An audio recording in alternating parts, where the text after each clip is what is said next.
Welcome you all once again. So this is 14th lecture of BMC, and today we'll discuss the remaining portion of the timber, that is very small portion remaining, and then I will start the brick, and I will also discuss the workbook questions of timber. So in timber we have discussed up to क्या क्या discuss किया था, एक बार जल्दी से recap करें, याद करिए. We have discussed up to classification of the tree, classification of tree, structure of tree, and then processing of timber. And in processing of timber there were 4 headings: felling of tree, that is cutting of tree.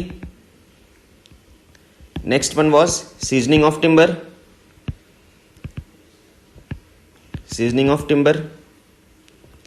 conversion of timber,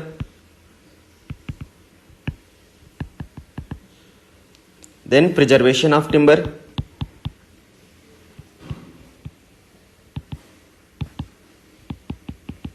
and in the end we have already discussed about the defects in timber.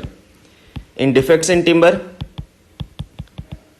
there were 4 categories: natural defects, defects due to seasoning,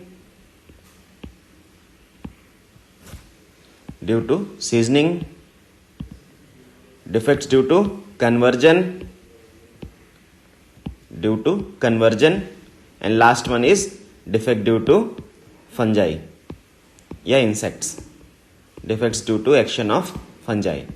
So we have discussed all these things, ठीक है, and these are very important for timber chapter, and all the major things we have already discussed. Now the only thing remaining which I am going to discuss is some small points which are important with respect to objective point of view. So what are these important things? First one is physical properties of timber. Physical properties of timber, like which type of properties timber is having, ठीक है. So in physical properties of timber, first of all I will discuss specific gravity. As we all know, specific gravity is the gamma s by gamma w. This is the ratio of unit weight of solid of any material divided by unit weight of water, and it gives mainly, ये बताता है कि कोई भी material का particle water के respect में कितना गुना, कितने टाइम्स वो हैवी है, दैट इज स्पेसिफिक ग्रेविटी. तो टिम्बर के केस में और स्पेसिफिक ग्रेविटी में भी ट्रू स्पेसिफिक ग्रेविटी एक होता है, ट्रू स्पेसिफिक ग्रेविटी आप जानते हैं, और एक होता है बल्क स्पेसिफिक ग्रेविटी. तो देखिए ट्रू स्पेसिफिक ग्रेविटी क्या होता है, जब हम सिर्फ एक पार्टिकल को कंसिडर करते हैं, और बल्क स्पेसिफिक ग्रेविटी क्या होता है, जब हम बल्क ऑफ पार्टिकल को कंसिडर करते हैं. जब हम बल्क कंसिडर करते हैं तो वहां पे वॉइड्स भी साथ में आ जाते हैं. जब वॉइड साथ में आ जाते हैं तो हमेशा बल्क स्पेसिफिक ग्रेविटी आपका कम आएगा, क्योंकि गामा की वैल्यू बल्क के केस में कम होती है. क्यों कम होगी? क्योंकि वॉल्यूम ज्यादा होगा, एक्चुअल वेट कम होगा, क्योंकि उसमें वॉइड्स भी हैं. लेकिन जो ट्रू स्पेसिफिक ग्रेविटी होगी उसमें सिर्फ सॉलिड होंगे, तो सॉलिड का वेट ज्यादा होगा और वॉल्यूम कम होगा, तो गामा एस जो है वो ज्यादा आएगा. तो ट्रू स्पेसिफिक ग्रेविटी जो टिम्बर की है of timber is in the range of 1.54. ये कितनी है? लगभग 1.54. तो जो टिम्बर के पार्टिकल्स हैं वो वाटर के रेस्पेक्ट में लगभग 1.5 टाइम्स हैवी होते हैं. सिंपल मतलब ये होता है. सीमेंट के पार्टिकल्स का याद होगा आपको, सीमेंट के पार्टिकल वाटर के रेस्पेक्ट में 3 टाइम्स 3.15 है स्पेसिफिक ग्रेविटी, तो 3 टाइम्स क्या है? हैवी है. तो यहां पे 1.5 टाइम्स हैवी होते हैं. अब जो बल्क स्पेसिफिक ग्रेविटी है, it may be greater than 1, it may be less than or greater than 1, less than or greater than 1. तो ये जो है बल्क स्पेसिफिक ग्रेविटी, हाँ, बट ऑलवेज लेस देन, किससे कम होगा हमेशा? बताओ. बट ऑलवेज लेस देन किससे? 1.54. ट्रू स्पेसिफिक ग्रेविटी से तो ज्यादा नहीं हो सकता, ट्रू स्पेसिफिक ग्रेविटी के बराबर हो सकता है, उससे ज्यादा नहीं हो सकता, तो उससे तो कम रहेगा. लेकिन हाँ, 1 से it may be less than और ग्रेटर देन 1, ठीक है. तो इट में बी लेस देन और ग्रेटर देन 1। तो ये 1 से कम हो सकता है या 1 से ज्यादा हो सकता है, बट 1.54 से तो कम ही रहेगा क्योंकि मैक्सिमम वैल्यू हो सकती है 1.54। तो ये हो गया स्पेसिफिक ग्रेविटी। इसीलिए अब देखिए लेस देन 1 का मतलब क्या होता है, लेस देन 1 का मतलब क्या है कि ये वाटर से हल्का है, और वाटर से हल्का है तो वाटर पे फ्लो कर सकता है, वाटर पे फ्लोट कर सकता है। तो आप देखेंगे कुछ टाइप ऑफ टिम्बर्स होते हैं which can float on the water, और कुछ टाइप के टिम्बर्स होते हैं which can not float on the water. ठीक है, तो कुछ टिम्बर वाटर पे फ्लोट कर सकते हैं, कुछ टिम्बर वाटर पे फ्लोट नहीं कर सकते। तो दोनों टाइप के टिम्बर आप देख सकते हैं। ठीक है, now I will discuss next property that is next is the strength. So in this you will find the timber will have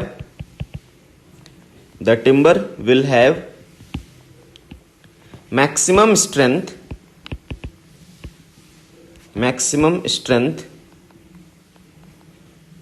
parallel to the grains। तो टिम्बर में जो मैक्सिमम स्ट्रेंथ होगी that will be parallel to the grains के parallel, and it will be tensile strength. तो timber के case में जो maximum strength है वो टेंसाइल स्ट्रेंथ है, और किधर होगी ये, पैरेलल टू द ग्रेन्स। जैसे ये टिम्बर सेक्शन है लाइक दिस, तो इसमें इस तरह से ग्रेन्स हैं, इस तरह के ग्रेन्स हैं, तो स्ट्रेंथ जो होगी that will be tensile strength, and this will be maximum in this direction only. जिस डायरेक्शन में ग्रेन्स होंगे, ये बहुत इंपॉर्टेंट कॉन्सेप्ट है, समझ लीजिएगा, जिस डायरेक्शन में ग्रेन्स होंगे उन्हीं के पैरेलल ही इसकी स्ट्रेंथ मैक्सिमम होगी। जैसे रस्सी है, रस्सी देखा है आपने, रस्सी में आप ग्रेन्स होते हैं पतले पतले, उनसे मिलकर रस्सी बनी होती है, रोप, और आप उसको ऐसे खींचेंगे तो उसमें आपको मैक्सिमम स्ट्रेंथ मिलेगी, टेंसाइल स्ट्रेंथ मैक्सिमम मिलेगी। लेकिन बेंड करेंगे तो बेंड हो जाता है, तो उसमें टेंसाइल स्ट्रेंथ क्यों मिलते हैं, ग्रेन्स की वजह से। तो यहां पे भी ग्रेन्स की वजह से यहां पे मैक्सिमम आपको स्ट्रेंथ मिलेगी parallel to the grains in tensile loading. Tensile load आप लगाएंगे तो मैक्सिमम स्ट्रेंथ मिलेगी पैरेलल टू द ग्रेन्स। ठीक है, अब इसके बाद जो कंप्रेसिव स्ट्रेंथ होगा, इसी का कंप्रेसिव स्ट्रेंथ, या फिर ऐसे लिखिए दिस टेंसाइल स्ट्रेंथ, ये जो टेंसाइल स्ट्रेंथ हमने अभी देखा, this tensile strength will be 2 to 4 times corresponding compressive strength. ठीक है, तो करस्पॉन्डिंग कंप्रेसिव स्ट्रेंथ जो आनी है पैरेलल टू द ग्रेन, उसके ये 2 to 4 टाइम्स होता है। मतलब टेंसाइल स्ट्रेंथ यहां ज्यादा होता है और कंप्रेसिव स्ट्रेंथ कम होता है। कितना होता है, tensile strength will be 2 to 4 times corresponding compressive strength. जैसे पैरेलल टू ग्रेन्स अगर हमने अभी टेंशन लगाया है, अब इसी पैरेलल टू ग्रेन अगर हम लोग ऐसे है और इसमें अगर हम लोग कंप्रेशन लगाएंगे, इफ वी अप्लाई कंप्रेशन, तो strength will be 2 to 4 times lesser as compare to tensile strength. समझ में आया? तो ये टेंशन हो गया और ये क्या हो गया, कंप्रेशन हो गया। तो दिस इज द लोडिंग। अब इसमें अगर हम लोग एक ग्राफ आता है आपके आईएएस कोड में गिवन है कि अगर इसमें हम लोग एक ग्राफ बनाएं, ठीक है, तो graph will be like this. अब ये किसका ग्राफ है, स्ट्रेस वर्सेस स्ट्रेन का। ये आप लोग सो में पढ़ेंगे ये ग्राफ। तो it is a graph between stress and strain. इस ग्राफ में आप देखेंगे तो आपका जो इस टाइप के ग्राफ यहां पे मिलते हैं, इस टाइप के ग्राफ यहां पे मिलते हैं। सो this is for tensile loading. Obviously tensile में आप ज्यादा स्ट्रेस तक उसको लोड लगा सकते हैं, and this is for compressive. ठीक है, so one is tensile and other is compressive. और ये जो बीच में है दिस इज बेंडिंग, क्योंकि बेंडिंग में टेंशन और कंप्रेशन दोनों होता है, तो बेंडिंग इन बिटवीन। ये ग्राफ हमें यहां पे मिलता है। टेंसाइल लोडिंग ज्यादा होती है, टेंसाइल स्ट्रेंथ ज्यादा होता है, कंप्रेसिव स्ट्रेंथ कम होता है, और बेंडिंग इस तरह उनके बीच में होता है, क्योंकि बेंडिंग में टेंसाइल और कंप्रेशन दोनों का इफेक्ट आ रहा है, तो it will B average like that. तो ये इसके बीच में यहां पे कहीं लाई करता है। So this is the strength criteria. ये प्लीज आप नोट कर लेंगे, कोई प्रॉब्लम नहीं इसमें। दो प्रॉपर्टीज मैंने बताया, पहला आप स्पेसिफिक ग्रेविटी नोट करेंगे पॉज करके यहां तक, उसके बाद ये स्ट्रेंथ नोट कर लेंगे। ठीक है, और स्ट्रेंथ नोट करने के बाद ये ग्राफ आप ड्रॉ कर लेंगे। ये दो प्रॉपर्टी समझ में आ गई। ठीक है, नेक्स्ट हो गया ये, आगे देखते हैं। तीसरा है कि the timber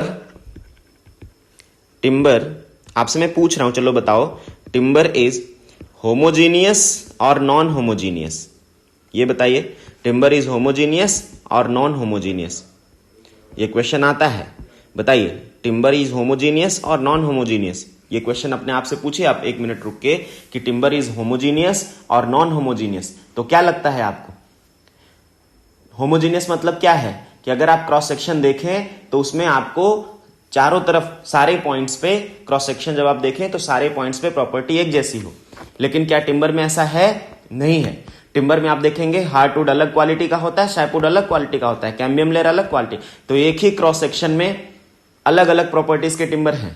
there are timber which is having different properties in the same cross section. It means it is not the homogeneous. So timber is non-homogeneous. Timber is non-homogeneous. ये याद रखिएगा, timber is non-homogeneous. इसी तरह से next question, timber is isotropic और anisotropic? Isotropic or anisotropic? Please tell me. So you will study in SOM. What is the definition of isotropic? Isotropic means at any point property will be same in all the directions. In any point property will be same in all the directions. But it is not like that in timber. At any point property are different in longitudinal direction, different in transverse direction, different in circumferential direction. It means it is anisotropic. So timber is non-homogeneous. तो हम लोग conclude क्या कर सकते हैं? Timber is non-homogeneous and anisotropic. So timber जो है वो non-homogeneous भी है और anisotropic भी है. This is the property you should remember. ठीक है, ये आप ध्यान रखिएगा. चलिए नेक्स्ट फोर्थ हम लोग देखेंगे shrinkage. Now we all know that timber have too much amount of water in it and this water will remove, and if this water will remove then it will definitely leads to shrinkage in the timber. But in which direction shrinkage will be more? In timber there are 3 directions. One is longitudinal direction, along the length. अगर along the length shrinkage हो रहा है then it is longitudinal direction. This is longitudinal direction. This is longitudinal direction. ये longitudinal direction है इस direction में या इस डायरेक्शन में. इसमें अगर श्रिंकेज हो रहा है तो it is longitudinal shrinkage. Next दूसरी डायरेक्शन क्या हो सकती है? दूसरी डायरेक्शन होती है रेडियल डायरेक्शन. अब इसका मैं क्रॉस सेक्शन बना रहा हूं. This is the cross section. In this cross section अगर हम इस तरह से अंदर की तरफ दिस इज रेडियल डायरेक्शन, तो श्रिंकेज रेडियल डायरेक्शन में भी हो सकता है. And next third one is circumferential direction. Like this is the circumference and shrinkage is taking place in circumferential direction. Like this, इस तरह से shrinkage हो रहा है. Then this is circumferential direction. और इसको हम लोग tangential direction भी कहते हैं. So circumferential direction और tangential direction. तो ये 3 अलग अलग डायरेक्शन हैं. एक है लेंथ के अलॉन्ग तो लॉन्गिट्यूडनल, एक है रेडियल डायरेक्शन में रेडियस के अलॉन्ग तो रेडियल, और एक है सर्कमफ्रेंस के अलॉन्ग तो सर्कमफ्रेंशियल. तो तीनों में अलग अलग टाइप के आपके श्रिंकेज होंगे. तो ऑर्डर ऑफ श्रिंकेज देखिए. ऑर्डर ऑफ श्रिंकेज क्या होगा? ऑर्डर ऑफ श्रिंकेज सबसे ज्यादा फिर कम, तो ठीक है डिसेंडिंग ऑर्डर लिख रहा हूं मैं. Descending order. So what is the descending order? सबसे ज्यादा किसमें? सर्कमफ्रेंशियल डायरेक्शन में. सबसे ज्यादा होता है आपका सर्कमफ्रेंशियल डायरेक्शन या टेंजेंशियल डायरेक्शन में. In this case it will be maximum. ठीक है, सर्कमफ्रेंशियल डायरेक्शन. उसके बाद किस में आएगा? Then it will be radial direction. Radial direction. और सबसे कम किस में आएगा? Longitudinal direction. So this is longitudinal direction. So this is the case. So in this manner you can see here कि सबसे ज्यादा आपका टेंजेंशियल डायरेक्शन में होगा, सर्कमफ्रेंशियल डायरेक्शन में होगा, उसके बाद आपका रेडियल डायरेक्शन में होगा, उसके बाद लॉन्गिट्यूडनल डायरेक्शन में होगा. सो this is the order of the shrinkage. इस तरह से श्रिंकेज होता है. ठीक है, तो ये कुछ फिजिकल प्रॉपर्टीज हमने यहां पे डिस्कस कर लिया. किस तरह से टिम्बर का स्पेसिफिक ग्रेविटी होता है, क्या स्ट्रेंथ होता है, और किस तरह से यहाँ पे टिम्बर होमोजीनियस है कि आइसोट्रोपिक है कि नहीं है. ठीक है, ये हमने डिस्कस कर लिया. And how shrinkage is taking place. So it will be maximum in circumferential direction, then in radial direction, and then in longitudinal direction. तो ये आपको ऑर्डर याद रखना है, this is the order you should remember, ये आपको order याद रखना है, ठीक है। एक चीज और ध्यान दीजिएगा, इन टिम्बर जो मैंने आपको बताया था, in timber loading should always be done, loading should always be done, should be done parallel to the grains, parallel to the grains, ठीक है। तो लोडिंग क्या होनी चाहिए, ग्रेन्स के पैरेलल होनी चाहिए। नेक्स्ट थिंग, इसमें आपको क्या ध्यान रखना है, wait of timber is measured, wait of timber is done at 10 to 12% moisture. याद होगा आपको, will reduce the moisture of timber by seasoning up to 10 to 12%. So weight of timber is also done at that 10 to 12%. ठीक है। एक चीज और है, simple सा पॉइंट है कि जब हम लोग टिम्बर को, आजकल तो हम लोग टिम्बर को जोड़ने के लिए, फास्टनिंग के लिए फेविकोल भी यूज करते हैं, नट बोल्ट भी यूज करते हैं, अलग अलग टाइप की टेक्निक यूज करते हैं। अगर हम उसमें नेल यूज करते हैं, नेल किल समझते हैं आप, किल नेल, अगर हम लोग नेल यूज करते हैं तो उसमें हम लोग को उसकी डायमीटर का ध्यान रखना पड़ता है, क्योंकि अगर हम लोग बहुत बड़े डायमीटर का नेल अगर उसमें इंसर्ट करेंगे तो क्रैक हो जाता है टिम्बर के अंदर। तो इसके लिए भी एक गाइडलाइन है कि the nail diameter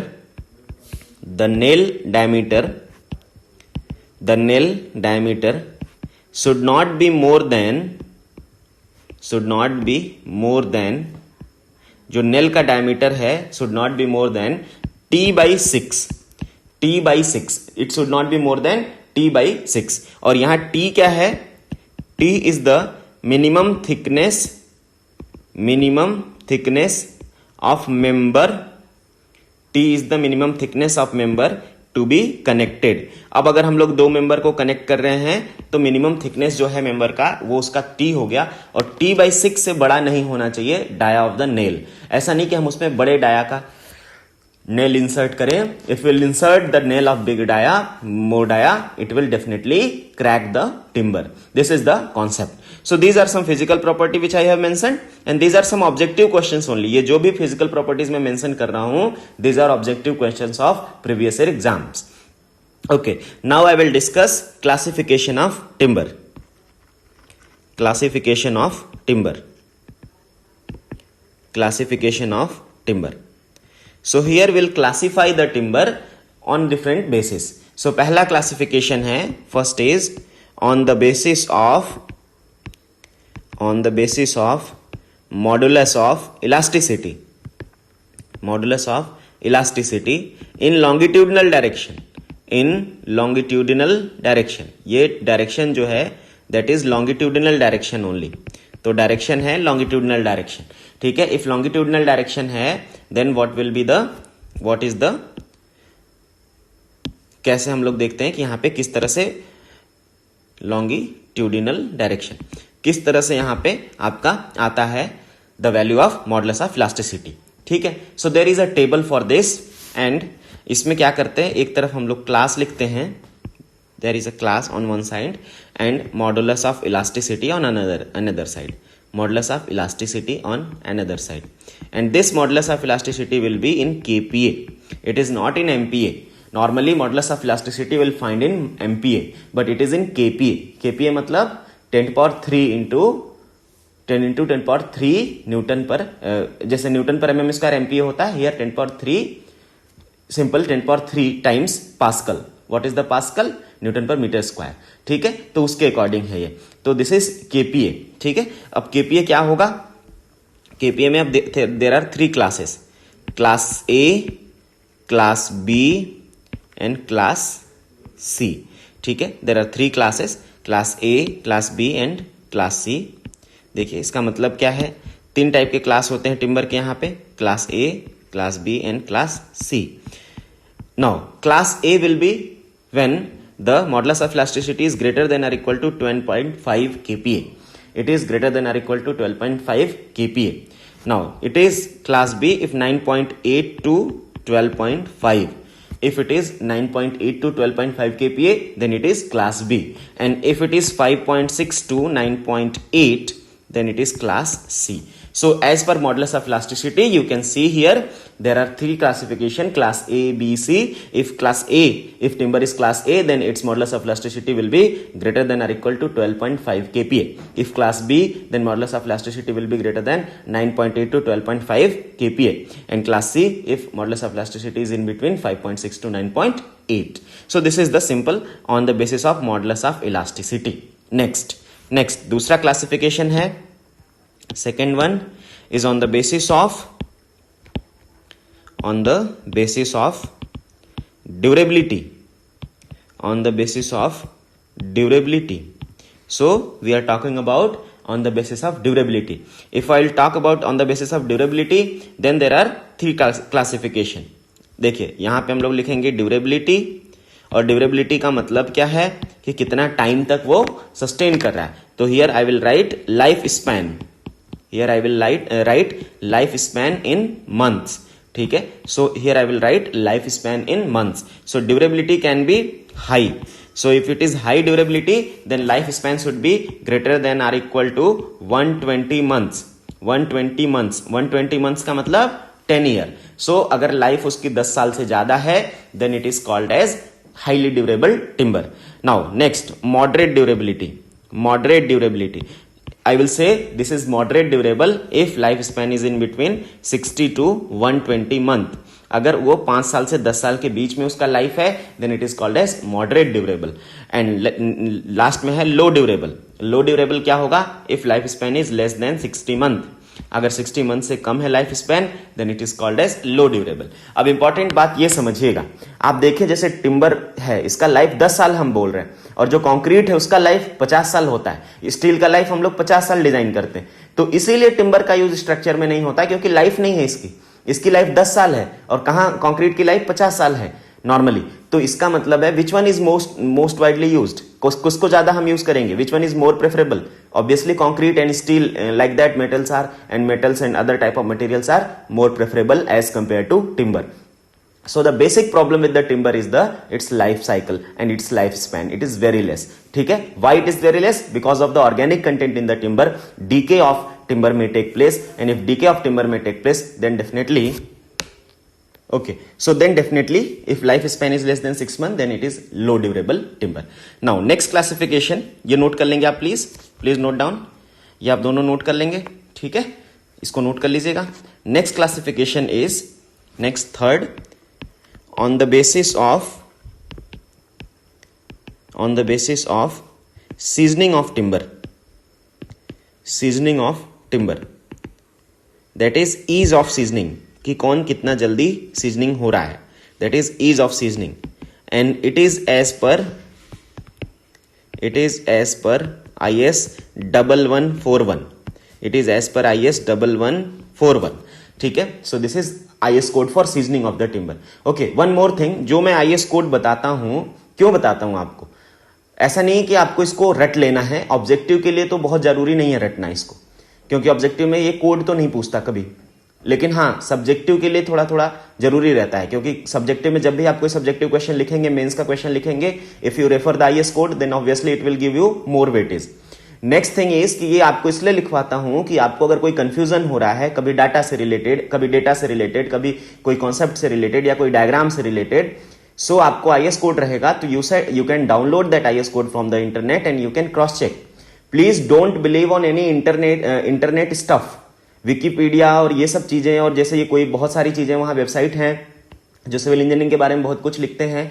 please don't believe on that, क्योंकि कई बार वो कहां से उठाते हैं, किस बुक से उठाते हैं, नहीं पता, कोई रिस्पॉन्सिबिलिटी नहीं है, वो कुछ भी लिख देते हैं. और आप अगर एग्जाम में वो लिख के आ जाएंगे तो आप कोई क्लेम नहीं कर सकते. आप अगर आंसर गलत कर दिया एग्जाम ने तो आप उसको क्लेम नहीं कर सकते. बट अगर आपने IS कोड से लिखा हुआ है तो IS कोड का क्लेम कर सकते हैं आप, क्योंकि IS code is adopted by the government of India. तो आप उसको क्लेम कर सकते हैं कि हमने ये IS कोड के अकॉर्डिंग लिखा और आपको आंसर मिलेंगे. So I am giving the IS code for that only. कहीं मेरे से भी अगर कहीं मैं कोई डेटा लिखता हूं, अगर कंफ्यूजन भी होता है, तो आप you can please refer IS code, या फिर आप मुझे भेज दें, मैं उसको क्लियर कर दूंगा please. But don't see that data in the internet have very, मतलब मैं सिंपल कहूंगा कि कूड़ा कचरा भरा हुआ है उसमें. तो प्लीज डोंट फॉलो दैट. वहां पे बहुत चीजें, कई सारी चीजें सही भी लिखी है, कई सारी चीजें गलत भी लिखी है. डेटाज वगैरह तो वहां पे पुराने भी हो सकते हैं, अपडेट नहीं हुए काफी टाइम से. So you should not follow that. ये मेरा हम्बल रिक्वेस्ट है आपसे. Yes, so that's why I am mentioning the IS code here. So on the basis of seasoning of timber is of seasoning how timber is classified. So here timber is classified in 3 categories. ठीक है. So first one is highly refractory, and second one is moderate refractory, and third one is non-refractory. Now see it. What is the meaning of this? अब seasoning का रिफ्रैक्ट्रीनेस से क्या मतलब है? अच्छा, what is refractoriness? I have already explained in initial lectures that it is the property of timber or any material to withstand very high temperature without any disturbance in its structure. जैसे brick है, brick को आप lining of use करते हैं chimney में, lining of chimney में use कर रहे हैं. Even at very high temperature brick is not changing its shape, brick is not losing its properties, then it is called as refractory material. देखिए seasoning में हम क्या चाहते हैं? What we want in the seasoning? In seasoning we want that water should be removed by the application of temperature. यही ना चाहते हैं? We want that water should be removed or sap should be removed by the application of the temperature, If it is highly refractory, then it will not get affected by the temperature. Refractory की यही definition है कि it should not get affected by the temperature. So if timber is highly refractory then it will not get affected by the temperature. ठीक है, affected तो नहीं होगा, अच्छी बात है, but it will create difficulty in seasoning और not. आपको बहुत हाई टेम्परेचर लगाना पड़ेगा सीजनिंग के लिए, क्योंकि at normal temperature it will not get affected by the temperature. इसका मतलब it will be difficult in seasoning. So highly refractory मतलब the timber have the tendency to withstand the temperature without any deformation, without any change in the structure of the timber. Means it can bear high temperature without any change, mean there will be no seasoning. So it will be difficult in seasoning, obviously. So if timber is highly refractory, then it will be difficult in seasoning. ये बात है यहां पे, difficult in seasoning. इसका seasoning आपको मुश्किल होगा. ठीक है, that will be difficult in seasoning. इसका seasoning आपको मुश्किल होगा. This is the problem. Next, non refractory. अगर हम लोग इसको समझ लें, नॉन रिफ्रैक्टरी का मतलब है कि it easily gets affected by the temperature. तो जब टेम्परेचर इस पे असर कर पाएगा अपना जल्दी से, तो जल्दी से सीजनिंग भी कर पाएगा. तो नॉन रिफ्रैक्टरी का मतलब क्या है? Easy in seasoning. तो अब बताइए मॉडरेट वाला क्या हो जाएगा? मॉडरेट इन सीजनिंग. ठीक है, तो ये इस तरह से होते हैं. इजी इन सीजनिंग की कैटेगरी में कौन से ट्रीज आते हैं मेनली? इसमें आपके आते हैं कॉनिफर्स मेनली. ठीक है, ये कॉनिफर्स जो होते हैं उनका इजीली सीजनिंग हो जाता है, वो नॉन रिफ्रैक्टरी होते हैं. बट डिफिकल्ट इन सीजनिंग में क्या आते हैं? और इन दोनों में डेसिडुअस आते हैं. इन शुरू के दोनों में कौन आते हैं? डेसिडुअस आते हैं. और डेसिडुअस में भी अब अलग अलग जो ट्रीज हैं उनकी अलग अलग प्रॉपर्टीज हैं. कुछ हाईली में आते हैं और कुछ जो है वो मॉडरेट में आते हैं. सो ये डेसिडुअस ट्रीज होते हैं. ओके, सो इधर डेसिडुअस ट्रीज होते हैं इस कैटेगरी में, ए और बी में, और सी में मेनली कॉनिफर्स ट्रीज होते हैं. और इस तरह से इनकी सीजनिंग की प्रॉपर्टी हमने डिस्कस कर लिया. ये भी आप नोट कर लेंगे. ये क्लासिफिकेशन किसके बेसिस पे है? On the basis of the ease of the seasoning. ठीक है, this classification is on the basis of ease of seasoning.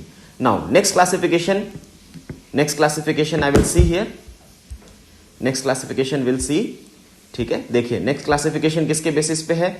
Now as per IS, fourth classification is, यहां पे मैं लिख रहा हूं, fourth classification is as per IS 1331. As per IS 1331 timber is classified in different grades. ठीक है, तो timber is classified in different grades. तो कौन कौन से ग्रेड है इसमें? देखिए, देयर आर ग्रेड 1, पहला हो गया ए ग्रेड 1, एक होता है ग्रेड 1, दूसरा होता है बी ग्रेड 2, और तीसरा होता है ग्रेड 3. ठीक है, तो टिम्बर को जब हम लोग कन्वर्ट करते हैं, कट करते हैं, सीजनिंग करते हैं, तो उसमें स्ट्रेंथ में रिडक्शन आता है. तो उस स्ट्रेंथ में रिडक्शन के अकॉर्डिंग ये ग्रेड क्लासिफाई किए गए हैं. तो ग्रेड 1 का टिम्बर क्या होता है? If reduction in the strength if reduction in the strength is within 12.5%, is within 12.5% with respect to basic strength, जो उसका बेसिक स्ट्रेंथ है, अगर कन्वर्जन कर रहे हैं, कटिंग कर रहे हैं, हम उसको प्रोसेसिंग कर रहे हैं, उससे उसके बेसिक स्ट्रेंथ का अगर 12.5 तक का रिडक्शन है, then it is called as grade 1 timber, then it is called as grade 1 timber. Now grade 2 timber किसको कहेंगे, ग्रेड 2 किस में करेंगे, अब इसको मैं लिख रहा हूं इधर, सेम चीज है, if reduction in strength is within 25% with respect to basic strength, same चीज, ठीक है। और इसी तरह से ग्रेड 3 टिम्बर किसको कहेंगे, यहां पे if reduction in strength is 37.5% to its basic strength. So this is the criteria. तो ये तीन चीजें आपको ध्यान रखनी है। If reduction is up to 12.5 then it is grade 1, up to 25 it is grade 2, up to 37.5 then it is grade 2, ठीक है। तो ये होता है आपका particular percentage of loss of strength due to cutting और due to conversion of the strength, ठीक है। So this are the classification as per IS 1331, according to which classified timber is classified into different grades. So there are 3 different grades, grade 1, grade 2 and grade 3, ठीक है। So this is the classification on the basis of refractoriness or that is ease of seasoning, and then on the basis of grade, that is reduction in the strength. Now next classification I will discuss. This classification you can say it is as per the use of timber or as per the manufacturing of timber. So next classification जो 5th है, ठीक है, तो इसको basically हम लोग लिख रहे हैं types of commercial form of timbers, ठीक है। तो ये कॉमर्शियल फॉर्म ऑफ टिम्बर्स है जो हम लोग डिस्कस करने जा रहे हैं, ठीक है। So there are many commercial form of timber जो आपको मार्केट में मिलते हैं, ठीक है, और उसमें हम लोग उसके अकॉर्डिंग इसको क्लासिफाई कर रहे हैं एक तरह से। तो अब देखिए कौन कौन से कॉमर्शियल फॉर्म ऑफ टिम्बर हैं जो आपको मार्केट में मिलते हैं। सो इसमें जो सबसे पहला होता है that is veneer, that is ply, ठीक है, ply, veneer that is ply, ply कहते हैं इसको या वनीर कहते हैं। ये क्या है, देखिए इसको, it is a thin foil of the timber, it is a thin foil of the timber, ठीक है। जैसे एल्यूमिनियम फॉयल होता है ना, जिसमें आप लोग अपना ब्रेकफास्ट रखते हैं, तो एल्यूमिनियम का वो फॉयल होता है, सेम ऐसे ही टिम्बर का फॉयल है, तो इसको हम लोग क्या कहते हैं, that is called as veneer. अगर आप इसका डायग्राम देखें तो मैं आपको डायग्राम दिखाता हूं वनीर का, किस तरह से ये फॉयल के फॉर्म में बाहर आता है। You can C like this. So this is the veneer, veneer दिख रहा है आपको यहां पे, ये मैं जूम कर दे रहा हूं इसको, ये देखिए, sorry, okay, so sorry, this is veneer. क्या दिख रहा है आपको यहां पे, now you can observe here, this is veneer, veneer दिख रहा है आपको। अब वनीर एक तो रोटरी कटिंग से आ रहा है, रोटरी कटिंग कर रहे हैं और इस तरह से इसको सर्कुलेट करते हुए कटिंग कर रहे हैं, सो this is also a type of veneer. और यहां पे देखिए स्लाइस्ड वनीर कट करके ला रहे हैं, तो ये वनीर है। तो यहां पे इस तरह से ये आप देख रहे हैं ना, ये फॉयल के फॉर्म में अलग हो रहा है, फॉयल के फॉर्म में अलग हो रहा है ना, फॉयल मतलब एक पतली लेयर के फॉर्म में अलग हो रहा है। तो टिम्बर से ही हमें ये मिलता है, लेकिन एक पतली थिन लेयर के फॉर्म में हम लोग इसको सेपरेट करते हैं। यहां पे हम लोग रोटरी कटिंग करके भी ये फॉयल है, यहां पे हमें ये फॉयल यहां पे भी मिल रही है। तो इस तरह से हम लोग क्या कर रहे हैं कि कटिंग रोटरी करके कट कर सकते हैं, या फिर उसको लॉग ऑफ वुड, जो लॉग ऑफ वुड होता है रेक्टेंगुलर लॉग, उससे भी कट करके रोटरी कटिंग, यहां पे इस तरह की कटिंग कर रहे हैं, इससे भी हमें यहां पे मिल रहा है आपको इस तरह का वनीर। तो इस तरह से हम लोग यहां पे वनीर हमें मिलता है। तो veneer is thin foil, you can C veneer is nothing but it is a thin foil of the timber section, ठीक है। Timber generally in the range of 1 mm, ठीक है। तो ये 1 mm थिकनेस, ठीक है। तो इसकी थिकनेस जो होती है that is generally in the range of 1 mm thickness, इस रेंज का ये थिकनेस होता है वनीर का, ठीक है। This is veneer. अब नेक्स्ट हम लोग आते हैं वनीर के बाद, नेक्स्ट इज प्लाईवुड। वनीर को हम लोग कहते हैं प्लाई, और प्लाईवुड ये अलग है। तो प्लाईवुड तो हर कोई सुना होगा, मेरे को नहीं लगता ऐसा कि ऐसा कोई भी लड़का होगा जिसने प्लाईवुड का नाम नहीं सुना होगा। आप कहेंगे सर हमने जरूर सुना है, हमने देखा भी है, लेकिन अब हम ये समझते हैं कि ये प्लाईवुड बनता कैसे है और ये प्लाईवुड की जरूरत हमें क्यों पड़ती है। देखिए, तो प्लाईवुड, अब देखिए जैसे नॉर्मल टिम्बर के अंदर एक प्रॉब्लम होती है जो हम सब जानते हैं। जैसे नॉर्मल टिम्बर में पैरेलल टू द ग्रेन्स तो स्ट्रेंथ मैक्सिमम होगी। जैसे मान लो मैंने एक टिम्बर क्रॉस सेक्शन को कट करके फिनिश कर दिया, मान लो उससे मैंने एक डोर बना दिया फॉर एग्जांपल, तो ये इसमें ग्रेन्स की डायरेक्शन है, ठीक है, ये ग्रेन्स की डायरेक्शन है। अब जब ये ग्रेन्स की डायरेक्शन है तो ग्रेन्स के डायरेक्शन में, ये ग्रेन्स की डायरेक्शन है तो इस डायरेक्शन में, ग्रेन्स की डायरेक्शन में लाइक दिस आपको मैक्सिमम स्ट्रेंथ मिलेगी, ऑब्वियसली मिलेगी। ग्रेन्स के डायरेक्शन में विल गेट मैक्सिमम स्ट्रेंथ। लेकिन अगर किसी ने इधर लोडिंग लगा दिया, इधर लोडिंग लगा दिया, तो यहां पे आपको क्या मिलेगी? लो स्ट्रेंथ। यहां पे मोर स्ट्रेंथ मिलेगी। अब ये ग्रेन्स का डायरेक्शन है, देख रहे हैं आप, ये ग्रेन्स का डायरेक्शन है, ग्रेन्स डायरेक्शन, ठीक है, तो ये मोर स्ट्रेंथ यहां पे मिलेगी, ज्यादा स्ट्रेंथ मिलेगी, और यहां पे लेस स्ट्रेंथ मिलेगी, ऑब्वियसली लेस स्ट्रेंथ मिलेगी, क्योंकि parallel to the grains maximum strength होती है और परपेंडिकुलर टू द ग्रेन्स आपकी मिनिमम या लो स्ट्रेंथ होती है। तो जब इस तरह का कंडीशन होता है तो आप टिम्बर में कोशिश करेंगे कि एक ही डायरेक्शन में लोड लगाएं। लेकिन अब कई बार ऐसा होता है कि हमें दोनों डायरेक्शन में लोड लगाने की जरूरत है, तो अगर अब दोनों डायरेक्शन में लोड लगाने की जरूरत है तो क्या करेंगे? अब देखिए, तो ये आपकी अंडरस्टैंडिंग के लिए बताया मैंने, ये इसका प्लाईवुड से कोई लेना देना नहीं है, अब आपकी अंडरस्टैंडिंग से समझते हैं, it is just for the example, ठीक है, ये आप एग्जाम्पल के लिए समझ लीजिए।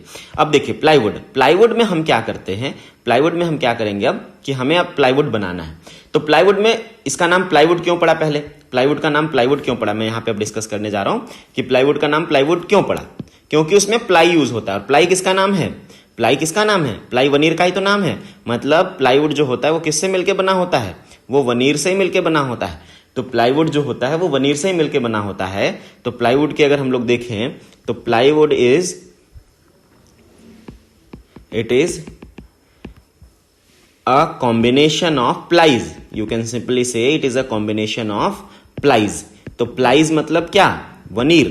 तो वनीर्स का ही एक कॉम्बिनेशन है ये, ठीक है, तो वनीर्स का ही एक कॉम्बिनेशन है। कैसे है? कैसे देखिए, इसमें हम लोग वनीर्स को एक दूसरे के ऊपर अरेंज करते हैं, like this is one veneer, ठीक है, ये एक है, क्रॉस सेक्शन दिखा रहा हूं मैं आपको, और मान लो इसका जो डायरेक्शन है, इसके ग्रेन का डायरेक्शन है, इसके जो ग्रेन का डायरेक्शन है ये ऐसे है, मान लो ये ग्रेन का डायरेक्शन है लाइक दिस, ये ग्रेन्स का डायरेक्शन है, ठीक है, और ये मान लो नॉर्थ साउथ है, ग्रेन्स का डायरेक्शन क्या है? नॉर्थ साउथ है। अब इसके बाद जो मैं इसके नीचे रखूंगा, जो दूसरा वनीर में रखूंगा, इसके जस्ट नीचे रखूंगा, उसका डायरेक्शन रख दूंगा मैं ईस्ट वेस्ट।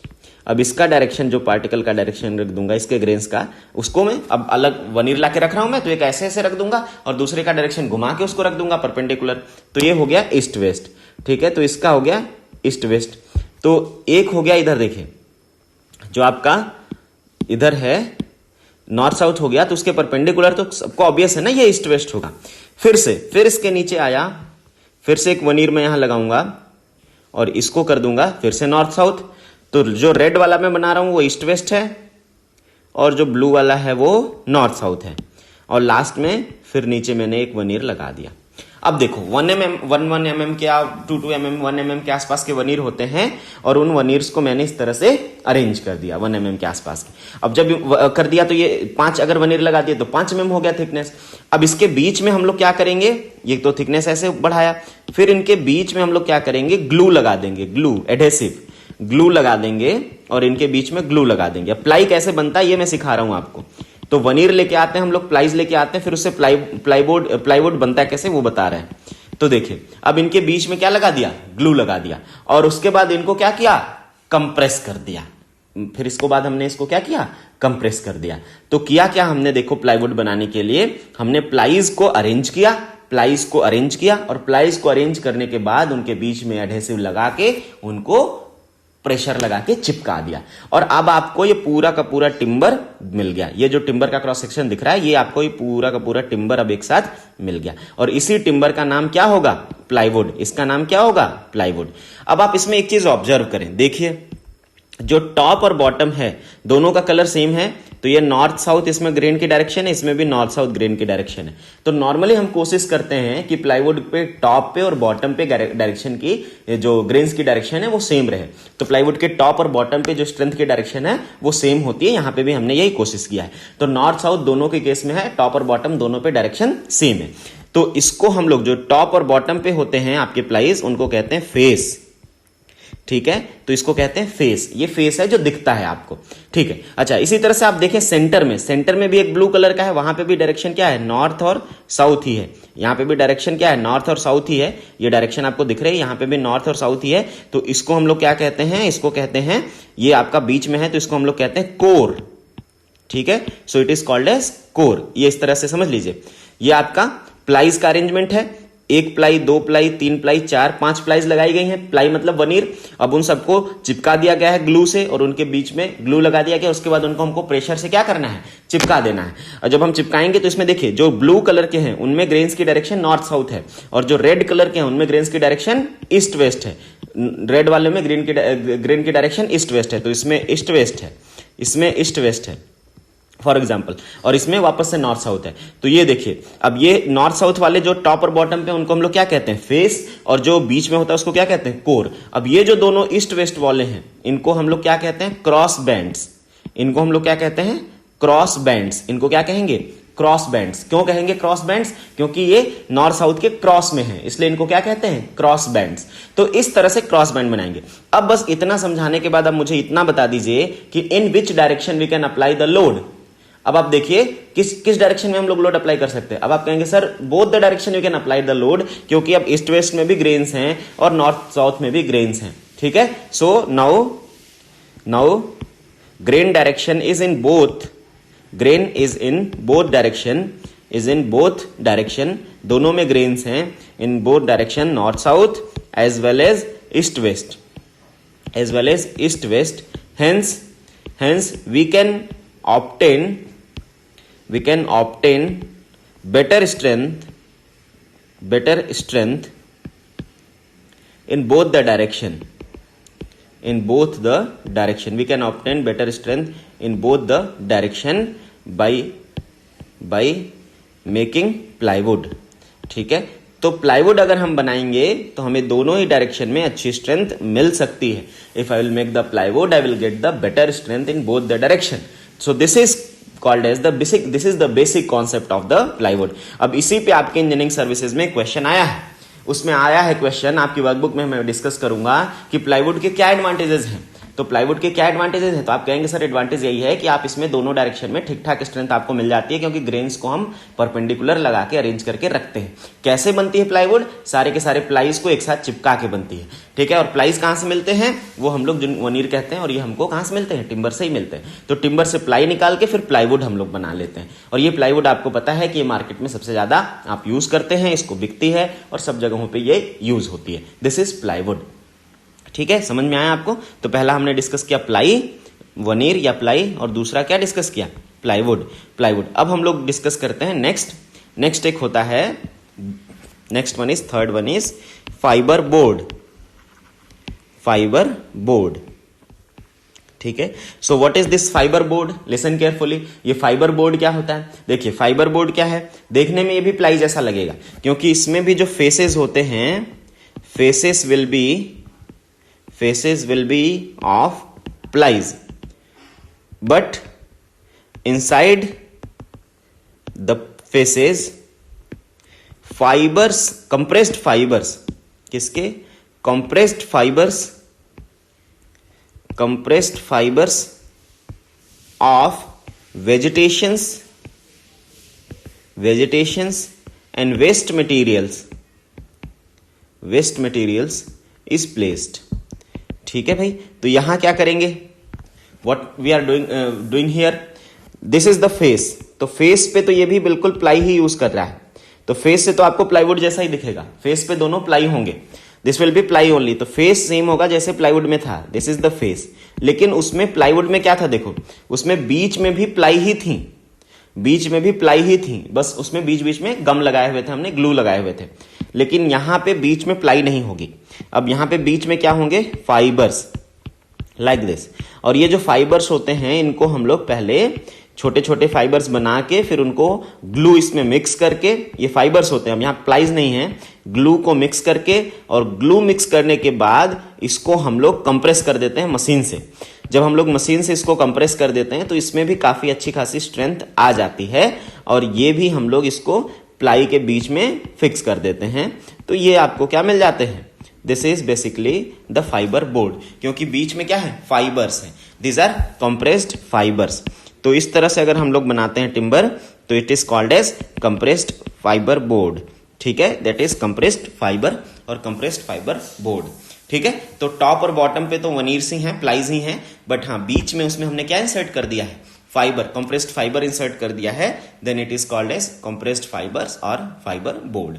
ठीक है, नेक्स्ट एक और इंपॉर्टेंट है जो मैं आपको डिस्कस करना चाहता हूं, ये नोट कर लेंगे आप please. Yes, please pause the video and note it down. Okay, next fourth is that is batten board. Batten board, ठीक है, बैटन बोर्ड, ये क्या होता है, batten board oblique laminboard. तो ये बैटन बोर्ड या लैमिन बोर्ड ये क्या होता है जरा समझें, बैटन बोर्ड और लैमिन बोर्ड। तो ये क्या होता है बैटन बोर्ड या लैमिन बोर्ड, जरा ध्यान से सुनिएगा। तो इसमें हम लोग क्या करेंगे, इसमें भी फेस सेम ही होंगे, face will be similar, face will be similar. तो यहां पे भी फेस सेम होंगे, faces will be same, these are face, जैसे पहले थे उससे अभी फेस होंगे। In between these battens are placed, in between these battens are placed like this. ठीक है, तो इनके बीच में हम लोग क्या करते हैं, बैटन्स फिल कर देते हैं। अब ये टिम्बर आपको क्या है, ये जो मैंने यहां पे फिल किया है, दीज आर बैटन्स। तो अगर हमने बीच में बैटन्स फिल कर दिया तो इसको हम लोग क्या कहते हैं, बैटन बोर्ड। ये बैटन क्या होते हैं, battens, battens are rectangular, rectangular cut piece, rectangular timber piece, timber piece. ठीक है, विड्थ नॉर्मली इनकी होती है, विड्थ नॉर्मली 80 mm। ठीक है, 8 सेंटीमीटर के होते हैं ये बैटन, या उससे कम के भी हो सकते हैं। Normally width 80 mm and these are normally pine के बैटन्स होते हैं। Pine battens are most preferred, pine battens are most preferred. ठीक है, तो ये प्रेफर्ड होते हैं पाइन के बैटन्स। तो पाइन की वुड का ही बैटन हम लोग प्रेफर करते हैं। तो पाइन की वुड के बैटन होते हैं, ऊपर से फेसेस होते हैं, और इससे जो डोर, ये जो विंडो बनती है, इसको हम लोग बैटन बोर्ड कहते हैं। और ये जो बैटन बोर्ड होता है सबसे ज्यादा आपके डोर्स विंडोज में यूज होता है। आप डोर्स विंडोज में देखेंगे तो जो होता है उसमें अंदर बैटन्स होते हैं और ये बैटन बोर्ड ही यूज होता है। ठीक है, अब इसी तरह का लैमिन बोर्ड है, लैमिन बोर्ड में भी सेम यही होता है, बट वहां बैटन की जगह लैमिन यूज हो जाता है। ठीक है, so this is the face, और यहां पे हम लोग क्या यूज कर लेते हैं, अब बैटन की जगह लैमिन यूज कर लेते हैं। तो लैमिन क्या होते हैं, वो भी बैटन जैसे ही होते हैं, लेकिन उनका विड्थ थोड़ा कम होता है। ठीक है, तो these are also similar to the batten but width is lesser. ठीक है, सो यहां पे ये भी सिमिलर टू द बैटन होते हैं। ठीक है, विड्थ, ये फेस हो गए, ये क्या हो गया, फेस हो गया। ठीक है, एंड दिस इज लैमिन, ये क्या है, ये लैमिन है, दिस इज लैमिन, ये लैमिन है। और लैमिन का जो विड्थ है, width is in the range of 7 mm, कई बार 7 mm के रेंज में हम लोग इसको रखते हैं। ठीक है, that is less than batten, ये बैटन से काफी कम होता है, लेस देन बैटन। तो इस तरह से हम लोग बैटन से इसको काफी कम रहते हैं, तो इसका नाम लैमिन हो जाता है। तो लैमिन बोर्ड और बैटन बोर्ड एक ही चीज है, आप इसको ड्रॉ कर लेंगे और समझ लेंगे। ऑब्जेक्टिव क्वेश्चन से आ सकते हैं यहां से, और कुछ नहीं आएगा ज्यादा। तो लैमिन बोर्ड और बैटन बोर्ड क्या है समझ में आया, लैमिन बोर्ड बैटन बोर्ड एक ही है, बट एक में लैमिन यूज हुआ है और एक में बैटन यूज हुआ है। It is as simple as that. Okay, तो इस तरह से हमने टिम्बर का क्लासिफिकेशन भी देख लिया on the basis of commercial use. तो कॉमर्शियल यूज के बेसिस पे भी आपको ध्यान रखना, वनीर क्या होता है, प्लाईवुड क्या होता है, फाइबर बोर्ड क्या होते हैं, और बैटन बोर्ड या लैमिन बोर्ड क्या होते हैं। So these are some different types of timbers which can be used in the practical purposes और इंजीनियरिंग पर्पजेस। ठीक है, तो ये आपका लगभग हमने टिम्बर चैप्टर डिस्कस कर लिया। अब इसमें हमने लगभग सारी चीजें कवर कर दी which have been asked in previous year exam of GATE, ESE, जो भी एग्जाम्स में आए हैं वो सब मैंने कवर कर दिया। ठीक है, now I will discuss the workbook of timber. ठीक है, अच्छा कई लोग अभी भी लिखते हैं कि वर्कबुक का आंसर नहीं मिला, वर्कबुक का आंसर मतलब ये लेक्चर में पहले रिकॉर्ड कर रहा हूँ, इसलिए मेरे पास पहले आ जा रहा है, लेकिन मैं आपसे बार बार बोल रहा हूँ कि पहले आप पूरा लेक्चर देख लो, और लेक्चर्स में ही मैंने वर्कबुक का रिकॉर्डिंग किया है, तो आप वहां से आपको मिल जाएगा। तो लेक्चर देखे बिना लेक्चर स्किप मत करिए, लेक्चर देख के तब आपको वर्कबुक का आंसर मिलेगा, क्योंकि मैं लेक्चर के दौरान ही वर्कबुक आंसर डिस्कस करूंगा, जिसे आप लेक्चर देखते रहेंगे और उसी में कहीं पे आपका वर्कबुक का भी आंसर होगा उस चैप्टर का। ठीक है, so this is the timber. I hope आपने टिम्बर अच्छे से समझा है। Although it is a little theoretical, but it is also very important chapter for engineering services or GATE. Okay, so now I will discuss the questions of workbook chapter 7. ठीक है, so workbook chapter 7, workbook chapter 7 that is timber. ये मैं timber discuss करने जा रहा हूं। ठीक है, चलिए तो डिस्कस करते हैं आपका workbook chapter 7 that is timber। सब लोग प्लीज वर्कबुक निकाल लो, सब लोग अपने पास वर्कबुक रखो। Yes, you should have workbook with you. ठीक है, निकाल लिया? हाँ, वीडियो पॉज करके चले जाना और निकाल के ले आना वर्कबुक। अब उसके बाद देखते चलना क्वेश्चन। ठीक है, मैंने बोला था वैसे कि कुछ लोग सॉल्व कर लीजिएगा पहले से, लेकिन मुझे आप पे पूरा भरोसा है आप नहीं किए होंगे, क्योंकि आपको लगता है सर करा ही देंगे, सब कुछ बना बनाया मिल जाए तो उससे अच्छा क्या है, सब कुछ मिल जाए। लेकिन ऐसा नहीं होता है। If you are doing preparation तो आपको कुछ खुद से भी मेहनत करनी चाहिए, खास करके क्वेश्चंस करने में, क्योंकि क्वेश्चन करने में अगर आप मेहनत करेंगे, थोड़ी माथापच्ची करेंगे, तो हो सकता है क्वेश्चन आपका गलत होगा, सही नहीं होगा, लेकिन उससे जो लर्निंग मिलेगी वो आपके लिए बहुत जरूरी है, और वो लर्निंग ही आपको आगे लेके जाएगी। ठीक है, ठीक है, चलिए तो देखिए 7th चैप्टर इज टिम्बर। पहला क्वेश्चन है कि सेम क्वेश्चन है, according to relevant IS code the weight of timber is to be record at a moisture content of. अब बताइए किस मॉइस्चर कंटेंट पे वेट कैलकुलेट करते हैं? आपको सबको पता है एट 12%। सो फर्स्ट का आंसर डी ऑप्शन, फर्स्ट का डी ऑप्शन। सेकेंड क्वेश्चन है कि the nail diameter should not be more then, options हैं T/6, T/8, T/10, T/12, where T is the least thickness of the wooden member to be connected. तो अब आप मुझे बताइए कितना बताया मैंने अभी? T/6, तो इसका A option. Question number third देखिए, the expansion and the shrinkage of plywoods are comparatively very low. ठीक है, expansion and shrinkage of the plywood are comparatively very low. अब इसका रीजन क्या है बताइए? कंप्रेशन या फिर श्रिंकेज जो है वो प्लाईवुड का कम है, प्लाईवुड में स्ट्रेंथ अच्छी है। क्यों अच्छी है? इसका मतलब क्या है? अगर श्रिंकेज कम है मतलब स्ट्रेंथ अच्छी है, तो इसके पीछे क्या लॉजिक है? तो पहला लिखा हुआ है they are held in position by adhesive. चलो बात तो ठीक है, लेकिन स्ट्रेंथ से क्या लेना देना इसका, ये थोड़ा समझना है। They are glued under pressure, ये बात भी ठीक है, मैंने अभी बताया कि ग्लूड अंडर प्रेशर होते हैं। बट जो बेसिक रीजन है जो इनकी स्ट्रेंथ का, वो क्या है? Plies are placed at right angles to each other. Yes, it is most important thing कि प्लाईज जो है वो एक दूसरे से क्या होती हैं? राइट एंगल पे रखी जाती हैं। और लास्ट में लिखा है दे आर प्रिपेयर्ड फ्रॉम वनीर्स। सही है सारी बातें, लेकिन कौन सी बात रिस्पॉन्सिबल है for the strength? That is plies are placed at right angle to each other. So most suitable answer is C option, third का सी ऑप्शन। फोर्थ जो है मैच द फॉलोइंग है, और आप आराम से मैच करा सकते हैं। सो फोर्थ का ऑप्शन है सी ऑप्शन। और देखिए कैसे मैच हुआ है सी में, ए का 2 से मैच हुआ है, डेसिडुअस हार्डवुड बताया था मैंने आपको। फिर कॉनिफर्स का 1 से मैच हुआ है, दैट इज कॉनिफर सॉफ्टवुड, याद है आपको। नेक्स्ट एंडोजिनस और एक्सोजिनस, एंडोजिनस बैम्बू होता है, याद है आपको, तो सी का 4 बताया है। और एक्सोजिनस यूकेलिप्टस डेसिडुअस एक्सोजिनस होता है। So this is the fourth का C. Next question number 5। Question number 5 है कि during the conversion of timber by sawing, during the conversion of the timber by sawing in order to obtain strong timber piece the cut should be made. अब देखिए आपको strong timber piece चाहिए तो कैसे cut मिलेगा, कैसे cut मारेंगे? तो इसमें ऑप्शन देखिए, ऑर्डिनरी, टेंजेंशियल, क्वार्टर, रेडियल। किसमें जब सबसे ज्यादा स्ट्रेंथ मिलती है? याद आया कुछ? रेडियल में सबसे ज्यादा स्ट्रेंथ मिलती है, याद है ना? रेडियल कट मारेंगे तो मेडुलरी रेस कट नहीं होंगी और आपको मैक्सिमम ज्यादा वहां पे मैक्सिमम स्ट्रेंथ मिलेगी। Then option will be fifth का डी। ठीक है, क्वेश्चन नंबर जो 6 है that is a question related to the design using timber and which is not used nowadays, क्योंकि हम लोग टिम्बर से कोई बीम कॉलम डिजाइन नहीं करते हैं। So it is not very much important for you, still I am giving you the answer. The timber beam of effective span L and the cross section B into D is said to be laterally supported। ये जो criteria है, you will study in steel design. जहां पे आप लोग पढ़ेंगे कि laterally supported का मतलब क्या होता है, लेटरली अनसपोर्टेड का मतलब क्या होता है, लेटरल सपोर्ट क्या होता है, लेटरल बेंडिंग क्या होती है, लेटरल टॉर्सल क्या होता है, everything you will cover in steel design that is as per IS 800, ठीक है। तो उसमें होता है, ये बिल्डिंग मटेरियल का इसका बहुत ज्यादा लेना देना नहीं है, तो इस केस में option is C option, 6th का सी ऑप्शन। बट इसका जो लॉजिक है, इसका कॉन्सेप्ट है, will get in steel design. वहां पे लेटरल सपोर्ट क्या होता है, लेटरल स्टेबिलिटी क्या होती है, that will be discussed by the concerned teacher, ठीक है। Next question number 7।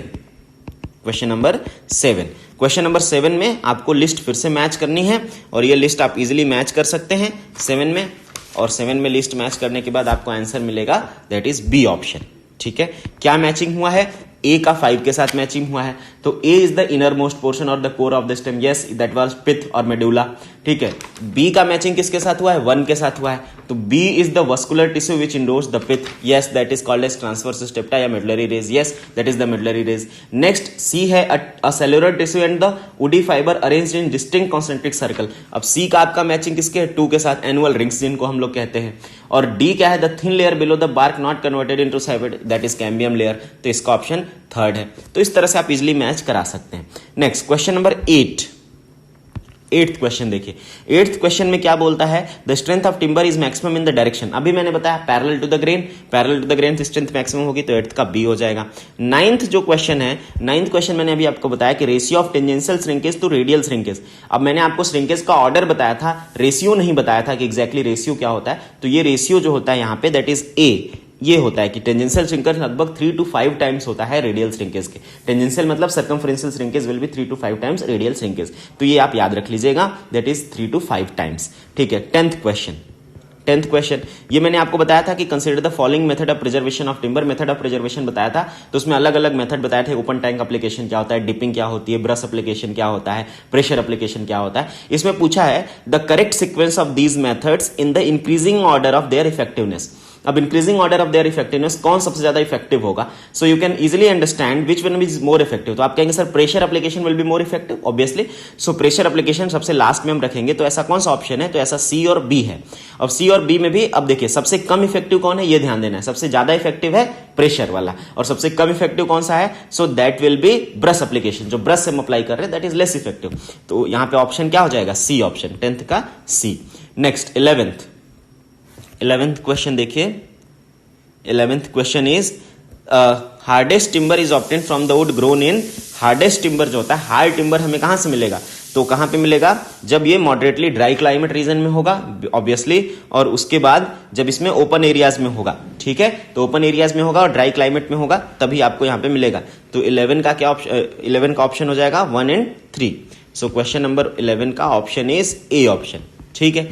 12th question है कि ड्राई रॉट इन टिम्बर, याद होगा आपको, dry rot in timber is due to, ठीक है। क्या है रीजन इसका, देखिए stacking wood in open areas, नहीं है, ड्राई रॉट नहीं है, ओपन एरिया से वेट रॉट होता है। That is lack of ventilation, yes, ये मैंने बताया था आपको, lack of ventilation. Decomposition of sap, no. Lack of, yes, decomposition of sap हो सकता है, यस। लैक ऑफ प्रिजर्वेटिव, ठीक है, तो lack of preservative is also option, but हमें क्या करना है कि 2 को रखना है ऑप्शन में, ठीक है। अगर हम लोग 2 को ऑप्शन में रखेंगे तो कौन कौन सा ऑप्शन होता है, देखिए ए होता है या सी होता है, क्योंकि 2 इज 100% करेक्ट। तो ए और सी में क्या है, 1, ए वाले में 1 है, 1 तो करेक्ट नहीं है, तो 1 को छोड़ दें और 2 को इंक्लूड करें तो एक ही ऑप्शन बचता है 12 का सी। तो हम लोगों को ऑप्शन के हिसाब से आंसर करना पड़ेगा, and the C is the correct answer, ठीक है। Now next question number 13। In question number 13 there is a term and उसको दूसरों के साथ मैच कराना है। तो जैसे हार्ड शेक आपको देखिए हार्ड शेक क्या होता है, cracks widest at the centre and diminishing towards the outer circumference, तो ए 4 के साथ मैच करेगा, ठीक है। नेक्स्ट है नॉट आपको पता ही है, नॉट क्या होता है, that is a branch base embedded in a timber by natural growth, जहां से ब्रांच निकली होती वहीं नॉट जनरेट होता है, ठीक है। और इसके बाद सी है रॉट क्या होता है, that is the disintegration caused by the fungi, obviously rotting किसकी वजह से होती है, फंजाई की वजह से होती है। और लास्ट में है सैपवुड क्या है, दूसरा हो जाएगा इसका outer layer of a log of the would, obviously sapwood बाहरी लेयर होता है। सो 13th का ऑप्शन डी, 13th का ऑप्शन क्या हो जाएगा, D. Next question number 14, kiln seasoning of timber results in, जो किल्न सीजनिंग होती है टिम्बर की वो क्या क्या हमें प्रोवाइड कराती है, ठीक है। तो kiln seasoning of timber results in क्या देती है आपको, देखिए अब इसमें तीन स्टेप में है। इसमें दूसरा ऑप्शन तो बिल्कुल ही गलत है। देखो रिड्यूस लाइफ, यार ऐसे कैसे हो गया? लाइफ तो इंक्रीज होती है ना सीजनिंग से, रिड्यूस कैसे हो जाएगी? तो दूसरा ऑप्शन तो इन्होंने ऐसे दिया कि आपको देखते ही गलत है। तो अब अगर ऐसे क्वेश्चन में टाइम ही नहीं लगाना, दूसरा ऑप्शन गलत है तो बताओ ऐसे कौन से ऑप्शन जिसमें दो है? तो पहला ए और सी तो खत्म ही हो गए, क्योंकि दूसरा स्टेटमेंट गलत है, तो ए और सी ऑप्शन तो खत्म हो गए, तो बचा बी और डी। अब इसमें तीसरा स्टेटमेंट पढ़ो कि dimensional stability. Obviously dimensionally stable ही तो करता है सीजनिंग के बाद कोई डायमेंशन चेंज नहीं होता, तो डायमेंशनल स्टेबिलिटी देता है सीजनिंग। इसका मतलब हमारे पास एक ही ऑप्शन बचता है डी, जिसमें 3 इंक्लूडेड है, 2 इंक्लूडेड नहीं है और 3 इंक्लूडेड है, तो दैट इज ऑप्शन डी। तो इसलिए हम लोग 14th का आंसर करेंगे ऑप्शन डी। अब जो पहला स्टेटमेंट है कि रिड्यूस डेंसिटी, इस पे हम लोग कमेंट नहीं कर सकते बहुत ज्यादा, क्योंकि इट इज नॉट यूनिवर्सल। कई बार रिड्यूस होती है डेंसिटी, कई बार रिड्यूस नहीं होती है डेंसिटी, तो वो डिपेंड करता है कि कितना अच्छे तरह से हम किल्न सीजनिंग कर रहे हैं। तो वन ऑप्शन हमारे लिए एम्बिगुअस है, बहुत क्लियर नहीं है, बट इस ऑप्शन से हमें ये समझ में आ रहा है कि तीसरा होना चाहिए और दूसरा नहीं होना चाहिए। So correct option is D 14th का। Next question number 15th। Question number 15th में लिखा है कि the timber preservative creosote belong to the group. ये क्रियोसोट जो है वो किस ग्रुप से बिलोंग करता है? तो याद होगा मैंने बताया आपको कि creosote is obtained by the distillation of the tar. तो ये टार से ही तो बिलोंग करता है, वहीं से बिलोंग करता है, तो इसका ऑप्शन क्या हो जाएगा? That is tar oil type, that is 15 का सी, दैट इज 15 का सी। ठीक है, नेक्स्ट क्वेश्चन नंबर 16 क्या है? As a natural material timber is which type of following. अब नेचुरल मटेरियल टिम्बर है तो किस टाइप का है? Isotropic, anisotropic, homogeneous, heterogeneous. तो आप क्या कहेंगे इसको? एनाइसोट्रॉपिक। ये क्या है? एनाइसोट्रॉपिक, 16 का B. Next 17, shear strength of the timber depends on which one of the following. Shear strength किस पे डिपेंड करती है? शियर स्ट्रेंथ मतलब क्या होता है कि एक दूसरे के रेस्पेक्ट में शियर करना, और ये डिपेंड करती है फाइबर्स के ऊपर, और फाइबर्स के बीच में जो लिग्निन क्या होता है? एक पॉलीमर होता है जो फाइबर्स को बांध के रखता है, तो वहां लिग्निन पे डिपेंड करती है। तो ऑप्शन इज ए ऑप्शन, 17 का ए ऑप्शन। 18th पे आइए। 18th में फिर से मैचिंग है, और ये मैचिंग बहुत आसान है, आप कर सकते हैं। 18th का ए क्या है मैचिंग? देखो पिथ मतलब inner most portion of the tree. दूसरा है सैपवुड का मतलब क्या? Outer most annual rings obviously.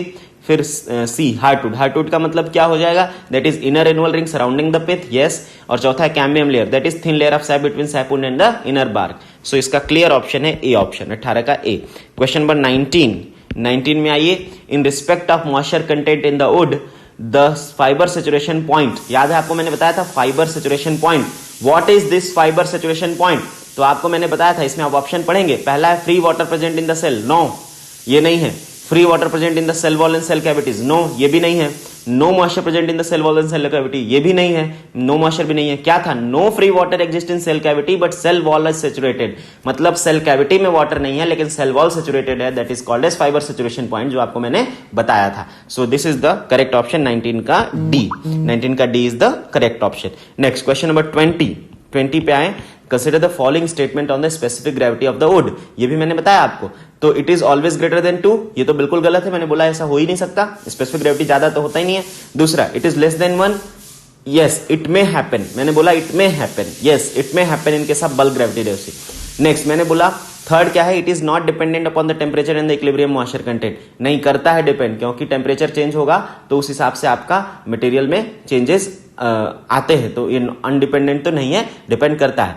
और it is dependent upon type of species, ये तो बिल्कुल करेक्ट है। तो जो स्टेटमेंट्स इस पे पूरी तरह करेक्ट हैं वो कौन से हैं? पहला गलत है तो 1 ऑप्शन वाला हटा दीजिए, और दूसरा सही है तो 2 वाला ऑप्शन रखना है, और ऐसा ऑप्शन रखना है जिसमें 4 भी हो, क्योंकि स्पेसीज पे तो डिपेंड करता ही करता है। तो इसका करेक्ट ऑप्शन होगा 20 का D option, 2 and 4। Question number 21 पे आते हैं। 21 है seasoning of timber results in. अब सीजनिंग ऑफ टिम्बर क्या क्या करता है? तो देखिए पहला है इसमें एक चीज इसमें जो गलत है, पहले स्टेटमेंट पढ़ें और जो गलत है वो फाइंड आउट करें। जैसे इंक्रीज डायमेंशनल स्टेबिलिटी, चौथा सही है। फिर उसके बाद इंक्रीज ड्यूरेबिलिटी, दूसरा भी सही है। तो आपको देखिए ऐसा ऑप्शन सेलेक्ट करना है जिसमें 2 और 4 हो। तो 2 और 4 का कौन सा स्टेटमेंट है? ए और डी। देखिए ऑप्शन जब भी सेलेक्ट करें ऑप्शन के हिसाब से आप आंसर करें, क्योंकि क्वेश्चन उस हिसाब से फ्रेम किए जाते हैं।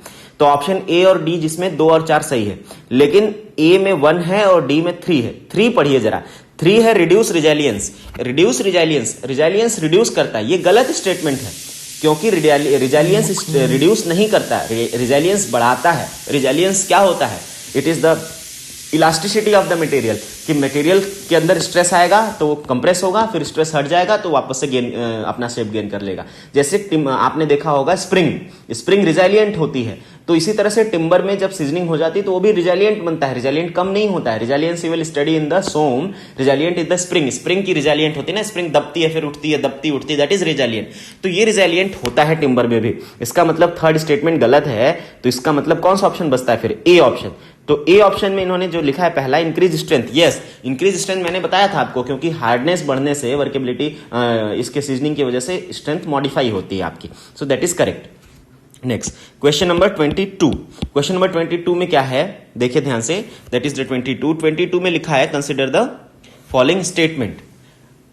ठीक है, 22 पे हम लोग आते हैं। अच्छा हाँ 22, which of the following statements are correct, ये आते हैं। ठीक है, तो लिखे, इसमें क्या लिखा है, knots in a tree affect the continuity of the fibre. Yes, मैंने दिखाया था डायग्राम बना के, नॉट्स अफेक्ट करते हैं कंटिन्यूटी ऑफ द फाइबर को, ऑब्वियसली करते हैं।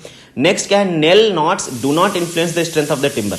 नेल नॉट्स का मतलब क्या हो गया, बहुत ही छोटे नॉट्स हैं, तो do not affect the influence the strength of the timber. Yes, that may be correct. Druxiness of wood is not a defect. अरे ये तो गलत बात है ना यार, druxiness is a defect. Druxiness is a type of defect which occurs due to white patches inside the timber, that is a natural defect. तो third statement तो बिल्कुल ही गलत है। अब देखिए, जब थर्ड स्टेटमेंट में गलत है और 3 स्टेटमेंट सही है, तो कौन सा ऑप्शन सेलेक्ट करेंगे हम लोग? बाकी सारे ऑप्शन एलिमिनेट हो जाएंगे, एक ही ऑप्शन बचेगा, बी ऑप्शन, जिसमें थर्ड स्टेटमेंट नहीं है। ठीक है, तो ये बहुत सिंपल क्वेश्चन है, आप इजिली इंजॉय करते हुए करेंगे, मजा आएगा आपको। बस आपको फैक्ट्स पता होने चाहिए, जो क्लास में कराए गए वो फैक्ट्स पता होने चाहिए। और मैं आपको बता रहा हूं कि आपको टेंशन लेने की बिल्कुल ही जरूरत नहीं है। हर सब्जेक्ट का देखिए अपना अपना मोड होता है। बीएमसी का मोड क्या होता है, उस हिसाब से ही मैं चलता हूं। दूसरा सब्जेक्ट होता है तो अलग मोड से चलते हैं, और भी बाकी सब्जेक्ट कवर करते हैं तो हमारा मोड अलग हो जाता है। हर सब्जेक्ट का अपना एक मोड होता है, अंडरस्टैंडिंग का तरीका होता है। ठीक है, और इसमें ज्यादा से ज्यादा आपकी अंडरस्टैंडिंग है, इसमें ज्यादा से ज्यादा आपको पॉइंट्स याद रखने हैं, इसमें ज्यादा से ज्यादा रिपीट करनी है चीजों को और ट्रिकी ढंग से आंसर करना है। ये न्यूमेरिकल सब्जेक्ट नहीं है, ये थोड़ा सा आपको कॉन्सेप्चुअली समझना है। और न्यूमेरिकल सब्जेक्ट होते हैं तो उनके स्ट्रेट फॉरवर्ड लॉजिक अलग होते हैं, वो अलग होते हैं थोड़े से। तो इस तरह से ही आपको अंडरस्टैंडिंग रखनी है। ठीक है, लेक्चर्स को आप बार बार देखें, मैं बार बार कह रहा हूं कि बार बार आप देखें, अपने आप को कॉन्फिडेंट फील करें। प्लीज डोंट बी मतलब कंप्लेन करने वाला अपने लाइफ में। देखिए, मैं आपको एक थोड़ा सा 1 मिनट ले रहा हूं आपका, कि लाइफ में मैंने एक चीज देखी है, मतलब ऐसा नहीं कि मैं बहुत अनुभवी हूं या बहुत ज्यादा फिलोसोफर हूं, ऐसा तो कुछ नहीं है, लेकिन मैंने एक चीज देखी है अपने कलीग्स के साथ और अपने लोगों के साथ, अपने जो मेरे साथ लोग प्रिपरेशन करते थे उसमें भी मैंने एक चीज देखी है कि जो लोग पॉजिटिवली प्रिपरेशन करते हैं, पॉजिटिव एटीट्यूड के साथ प्रिपरेशन करते हैं, चीजों की एक लर्निंग एबिलिटी लेके अपने अंदर प्रिपरेशन करते हैं, वो लोग काफी सक्सेसफुल रहते हैं एज कंपेयर टू कि जिनको नॉलेज है बट वो नेगेटिव है हर चीज में। उनको लगता है अरे यार नहीं होगा एग्जाम में, अरे यार एग्जाम टफ है। ठीक है यार, एग्जाम टफ है तो अच्छी बात है ना, आप भी कौन सा कम हो, और आपको जो पढ़ाया जा रहा है वो कौन सा कम पढ़ाया जा रहा है। आपको जो पढ़ाया जा रहा है, जो पढ़ाने वाला है वो आपको वो भी तो आपसे आप एग्जाम क्वालिफाई करके ही आपको पढ़ा रहा है, तो उसको तो पता है ना कि क्या आता है एग्जाम में, क्या नहीं आता है। तो दैट इज द कॉन्फिडेंस, ये कॉन्फिडेंस आपको बिल्टअप करना है। क्योंकि जब आप प्रिपरेशन स्टार्ट करते हैं तो लोग कहते हैं अरे यार सिलेक्शन ही नहीं होगा, सिलेक्शन ही नहीं होगा, और अगर आप उनका सुन लोगे तो खत्म। मैं उनका सुन लेता तो मैं रुक जाता, लेकिन मैंने उनका नहीं सुना, अपना पढ़ता गया और एग्जाम टॉप में भी, टॉप रैंक भी लेके आया। तो कहने का मतलब क्या है कि आपको किसी की सुननी नहीं है नेगेटिव चीजें, पॉजिटिव चीजें सुनिए, अच्छी चीजें सुनिए, नेगेटिव चीजें मत सुनिए, क्योंकि वो आपका ऑब्वियसली कहीं ना कहीं आपके मॉरल को डाउन करेगा। और एक चीज आप ध्यान रखिएगा कि अगर आप पॉजिटिव रहेंगे तो आपका 10% 50% इंप्रूवमेंट तो ऐसे ही होना है, 20% 30% मार्क्स ज्यादा ऐसे ही आने हैं अगर आपने पॉजिटिव एटीट्यूड रख के प्रिपरेशन करी है। तो आप हमेशा पॉजिटिव रहें, हैप्पी रहें। देखिए, इतनी ये बहुत ही खराब सिचुएशन आई है पैंडेमिक की, कोरोना की, इसमें भी आपको दुखी होने की जरूरत नहीं, किसी को भी दुखी होने की जरूरत नहीं। हम सबको हाँ एक पेशेंस रखना है, हमें सेफ्टी रखना है, हमें बचाव रखना है, हमें सारी चीजों का ध्यान रखना है, लेकिन साथ ही साथ हमें दुखी नहीं रहना है, हमें खुश रहना है। दुखी रहने लग गए तब तो बात ही खत्म हो जाएगी ना, फिर तो कुछ बचेगा ही नहीं। दुखी नहीं रहना, एंजॉय करें। ये टाइम भी जो लोग फैमिली के साथ एंजॉय कर रहे हैं, शायद आपको ये दोबारा टाइम कभी नहीं मिलेगा एंजॉय करने को, क्योंकि आप जॉब में होंगे, कहीं और होंगे, आपकी फैमिली हो जाएगी, माँ बाप के साथ इतना टाइम हो सकता है ना भी मिले आपको। तो इन चीजों को एज अपॉर्चुनिटी लें आप। इन चीजों को हो सकता है कि यही आपकी जो रिकॉर्डिंग क्लासेस हैं, ये हो सकता है अगर कोरोना नहीं होता तो ये क्लासेस ऑफलाइन होती, तो ऑफलाइन होती तो उनका अलग एक्सपीरियंस होता। अगर ये ऑनलाइन हो रही है तो ये आपको एक नया एक्सपीरियंस लेके आ रहा है। तो चीजों को क्या करें, आप इंजॉय करना शुरू करें, और कुछ भी नहीं बिगड़ता है। ऐसे पैंडेमिक बहुत बार आए हैं और बहुत बार गए हैं, दुनिया चलती रहती है, कुछ भी नहीं बिगड़ता है। हाँ, आपको सेफ्टी रखना है, सुरक्षा रखना है और आपको पॉजिटिविटी रखनी है। अपने भी पॉजिटिव रखिए, अपने चारों तरफ पॉजिटिव रहिए और जो चीज़ें आपका जो आपके एग्जाम्स हैं वो सारी चीज़ें वो एकदम टाइम से होंगी और जो भी चीज़ें हैं वो सबके लिए हैं। मतलब अगर कोई चीज़ गड़बड़ हो रही है, आप कह रहे हैं कि कोरोना की वजह से एग्जाम जल्दी हो सकते हैं या लेट हो सकते हैं या फिर हमारा शेड्यूल गड़बड़ हो रहा है, तो आपका अकेले नहीं हो रहा है, सबका हो रहा है, प्रेशर सबके ऊपर है। तो आपको बेस्ट मतलब क्या होता है, आपका जो ये कॉम्पिटेटिव एग्जाम है ना, यहाँ पे परसेंटेज तो लानी नहीं है, यहाँ आपको सब में बेस्ट निकल के आना है और सब में बेस्ट निकल के आने का एक ही तरीका होता है, पॉजिटिविटी, मेहनत और ईमानदारी। आप अपना इसी तरह से प्रिपरेशन करते जाएं, आप डेफिनेटली अच्छी रैंक लेके आएंगे और अच्छा सक्सेसफुल होंगे। ठीक है, तो क्वेश्चन नंबर 22 तक हो गया। आइए क्वेश्चन नंबर 23 पे आते हैं। तो क्वेश्चन नंबर 23 क्या कहता है कि alternate wetting and drying of timber. अगर टिम्बर का अल्टरनेट वेटिंग एंड ड्राइंग करते हैं तो result in shrinkage and swelling, obviously correct है। Brings about wet rot, yes ये भी करेक्ट है। इंक्रीज द ड्यूरेबिलिटी, नहीं भैया ये गलत है। ड्यूरेबिलिटी कहां से बढ़ा देगा, अगर वेटिंग एंड ड्राइंग करोगे तो ड्यूरेबिलिटी घटाएगा, इसका मतलब आपका ये बी ऑप्शन गलत है। फिर नेक्स्ट है फोर्थ की causes transmission of spore from germination, yes ये सही है। तो ऑप्शन आपका क्या हो जाएगा, थर्ड गलत है, तो B option is the correct. तो 23 का थर्ड गलत है, तो B option is the correct. Next question number 24 है। क्वेश्चन नंबर 24 क्या है कि which IS code is not used for the classification of the timber, which IS code is used for the classification of the timber for seasoning purpose. अभी बताया मैंने IS 1141। तो ये कभी कभी ये IS कोड पूछ लेते हैं। सो IS 1141 is IS code which is used in the seasoning of the timber. ठीक है, ये हो गया क्वेश्चन नंबर 24। आते हैं क्वेश्चन नंबर 25 पे। ठीक है, क्वेश्चन नंबर 25 देखिए क्या है। Question number 25, the cross section of a timber cambium layer can occur in. ठीक है, इन क्रॉस सेक्शन ऑफ तो टिम्बर कैम्बियम लेयर कहां होगी, तो it will between inner bark and sapwood. तो इसका ऑप्शन क्या हो जाएगा, ए ऑप्शन। क्वेश्चन नंबर 26 है। 26 में क्या लिखा हुआ है, consider the following statement regarding timber, the strength of timber increase by kiln seasoning. ठीक है, नेक्स्ट है cutting of wood is done prior to the treatment, water seasoning is good for prevention of warping, arsenic copper treatment enhances the strength of the wood. देखिए पहली बात, चौथा statement गलत है क्योंकि arsenic copper treatment doesn't enhances the strength of the wood, it is just to prevent the effect of the attack of white ends. तो ये strength कहां से मॉडिफाई कर देगा, तो ये गलत है स्टेटमेंट। तो इसका मतलब फोर्थ स्टेटमेंट हम लोगों को हटाना पड़ेगा और if will remove the fourth statement the only statement remaining is the 1, 2 and 3। So option is 26A। 26A is the correct option. Next question number 27. Question number 27। अच्छा हाँ, इसमें 26 में फर्स्ट ऑप्शन है कि strength of timber increases by kiln seasoning. Yes, seasoning से strength increase होती है, तो किल सीजनिंग भी it is a type of seasoning. Yes, question number 27। Question number 27 क्या है, consider the following statement about defects due to natural forces. तो इसमें है पहला कि cup shake occur due to non uniform growth of excessive bearing of a growing tree during a cyclonic weather. Yes, आपने देखा था रिंग में crack आए थे तो हम लोग उसको कप शेक बोल रहे थे। तो यस, कप शेक होता है, अगर कप शेक होता है तो नॉन यूनिफॉर्म ग्रोथ की वजह से होता है या साइक्लोनिक वेदर से होता है, हाई स्पीड की वजह से होता है, जिससे क्रैक आ जाते हैं रिंग में कहीं कहीं, तो उससे कप शेक होता है। तो that is first statement is correct. Next one is heart shake occurs due to shrinkage of heartwood. Yes, ये भी करेक्ट है, श्रिंकेज होगा तो क्रैक्स आएंगे। So both are correct. तो इसका ऑप्शन 27 का क्या हो जाएगा, 27 का सी ऑप्शन। ठीक है, 28 पे आते हैं। 28 is the consider the following statement regarding plywood. अभी मैंने आपको प्लाईवुड पढ़ाया, तो प्लाईवुड में due to cross grain structure the tendency of shrink और swell get reduce. Yes, cross grains हो जाते हैं, दोनों डायरेक्शन परपेंडिकुलर के ग्रेन्स होते हैं, तो यहाँ पे रिड्यूस हो जाता है, सही है। द वुड श्रिंक और swell more across the grains, तो पहला सही है, दूसरा गलत है क्योंकि क्रॉस द ग्रेन कैसे स्वेल करेगा ज्यादा, ये तो गलत बात है। तो दैट इज 28 का ए ऑप्शन। ठीक है, question number 29। Question number 29, consider the following statement, dry rot in sapwood caused by the fungal attack. Yes, correct है। Brown rot in the coniferous wood is result of fungal attack, ये भी सही है। ठीक है, और उसके बाद थर्ड है alternate wetting and drying of unseason timber causes powdery form of decay. नहीं, ये तो वेट रॉट होता है ना, पाउडरी फॉर्म ऑफ डिके तो ड्राई रॉट है, तो थर्ड गलत है, 1 and 2 सही है, तो 29 का बी ऑप्शन। ठीक है, क्वेश्चन नंबर 30 पे आते हैं। 30 is the defect which developed due to uncontrolled and non-uniform loss of moisture from the wood is known as। अगर आपका नॉन यूनिफॉर्म लॉस हो रहा है मॉइस्चर का, तो इसको हम लोग क्या कहते हैं, that is called as warping. That is warping. तो 30 का क्या होगा, सी, क्योंकि शेक तो कहते नहीं है, नॉट कहते नहीं है और क्रॉस गेन होता नहीं है, that is called as warping only. Next question number 31। 31 क्या है, consider the following statement related to the timber. Timber से रिलेटेड फॉलोइंग स्टेटमेंट को कंसिडर करें तो क्या है, palm and bamboo are the example of endogenous. सही है, palm and bamboo are example of endogenous trees. तो first is correct.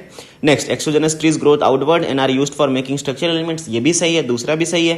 Softwoods are darker in color. नहीं, ये तो गलत है ना, softwoods तो lighter in color होते हैं, तो ये गलत है. तो इसका मतलब ऑप्शन 1 and 2 is correct. तो डी ऑप्शन, 31 का D option. Next question number 32 अब आ गया assertion रीजन पे.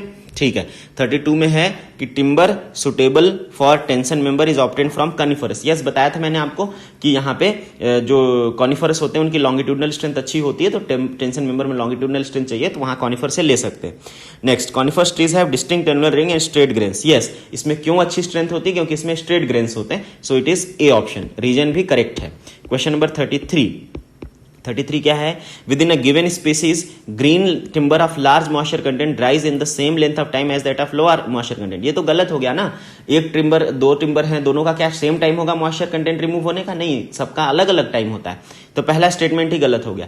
दूसरा क्या है? The sapwood which contain most of the moisture dries more rapidly than the heartwood. ये सही है स्टेटमेंट, तो पहला गलत हो गया, तो दैट इज 33 का डी ऑप्शन हो जाएगा. पहला स्टेटमेंट गलत है. नेक्स्ट क्वेश्चन नंबर 34 क्वेश्चन है. Air seasoning of structural timber renders it more durable, tough and elastic. Air seasoning of timber is the most economical and eco friendly method of treatment. ये सही है, तो दोनों statement इसमें सही है. ठीक है, air seasoning of structural timber renders is more durable, tough and elastic. Yes, और इसमें ये क्या होता है? इको फ्रेंडली है और इको ईजी है. तो इसके दोनों ऑप्शन सही हैं, तो ये 34 का बी ऑप्शन हो जाएगा. नेक्स्ट 35 क्या है? 35 is the splitting of fibre is a type of seasoning defect. Yes, splitting बताया था मैंने आपको सीजनिंग डिफेक्ट में. And seasoning of timber in general requirement for structural purpose. ये भी ठीक बात है, तो दोनों स्टेटमेंट सही है, तो 35 का बी ऑप्शन. क्वेश्चन नंबर 36 है कि seasoning of timber gives dimensional stability, safety against attack by the fungi and the improved workability. ठीक है, अच्छी बात है. नेक्स्ट है seasoning of timber remove moisture in the form of SAP from timber. Yes, देखिए seasoning क्या करती है? स्ट्रेंथ बढ़ा देती है, हार्डनेस बढ़ा देती है, इसको ड्यूरेबल बना देती है. क्यों? क्योंकि it removes the SAP from the timber. तो इसका रीजन भी है ये, तो दैट्स वाई 36 का A option, that is A option. So this is the questions I have discussed from timber. So I have discuss all the questions from the timber. Okay, so workbook भी हो गया timber का. अब next chapter हमारा क्या बचा है? इसके बाद हम लोग डिस्कस कर रहे हैं ब्रिक एंड ब्रिक मैसनरी, और उसके बाद बचा है मिसलेनियस. तो मिसलेनियस में हम लोग डिस्कस करेंगे. 2 चैप्टर और बचे हैं, तो चलिए अब हम लोग नेक्स्ट स्टार्ट करते हैं ब्रिक एंड ब्रिक मैसनरी. ठीक है, अभी तक जितना पढ़ाया 7 चैप्टर तक वर्कबुक भी करा दिया आपको क्लास में पूरा कवर भी करा दिया. आप प्रीवियस ईयर भी सॉल्व करें. सर जो भी डाउट है आप प्लीज सेंड करें मुझे. आपको मेरा ईमेल आईडी भी पता है, आपको मेरा जो टेलीग्राम पे मैंने एक नंबर दिया है वो भी पता है. तो अब आपको कहीं पे भी कोई प्रॉब्लम हो, बेझिझक आप मैसेज करें, आप क्वेश्चन सेंड करें. आपको कोई प्रॉब्लम नहीं, 24/7 I am available to solve your queries up to the exam. जब तक आपका एग्जाम नहीं हो जाता, every time we are available. Yes, please send me the doubts, I will reply as soon as possible. ठीक है, okay. So next I am moving to next chapter, that is brick and brick masonry. So I am now moving to bricks. Next chapter I am starting here, that is bricks. Okay. So these are the bricks. Bricks are a different type of building material. Bricks जो होते हैं बिल्कुल ही अलग type के building material हैं, and which were used from the ancient time. Brick आज से use नहीं हो रहे हैं. Bricks are used from very ancient time. आप देखें, ब्रिक का जो यूज है आज का नहीं है. ब्रिक कब से यूज हो रहे हैं? जब से इंडस सिविलाइजेशन हुआ करती थी.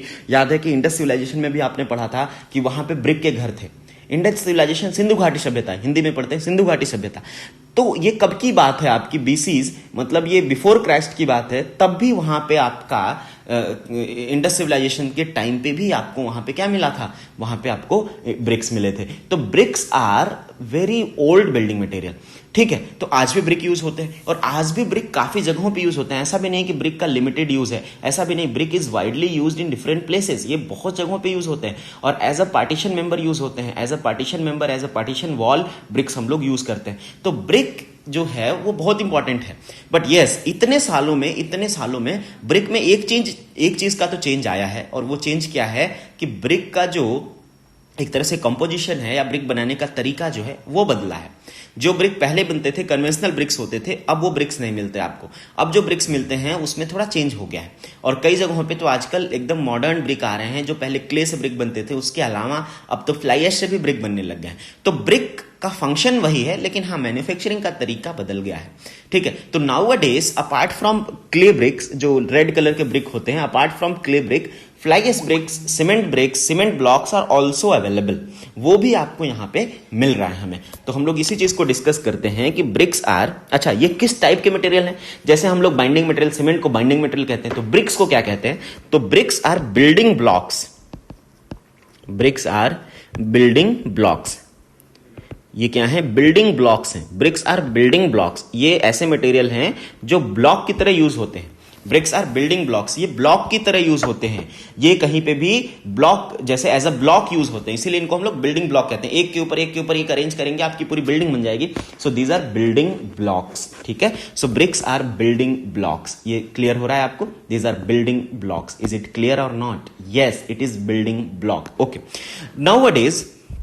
नाउअडेज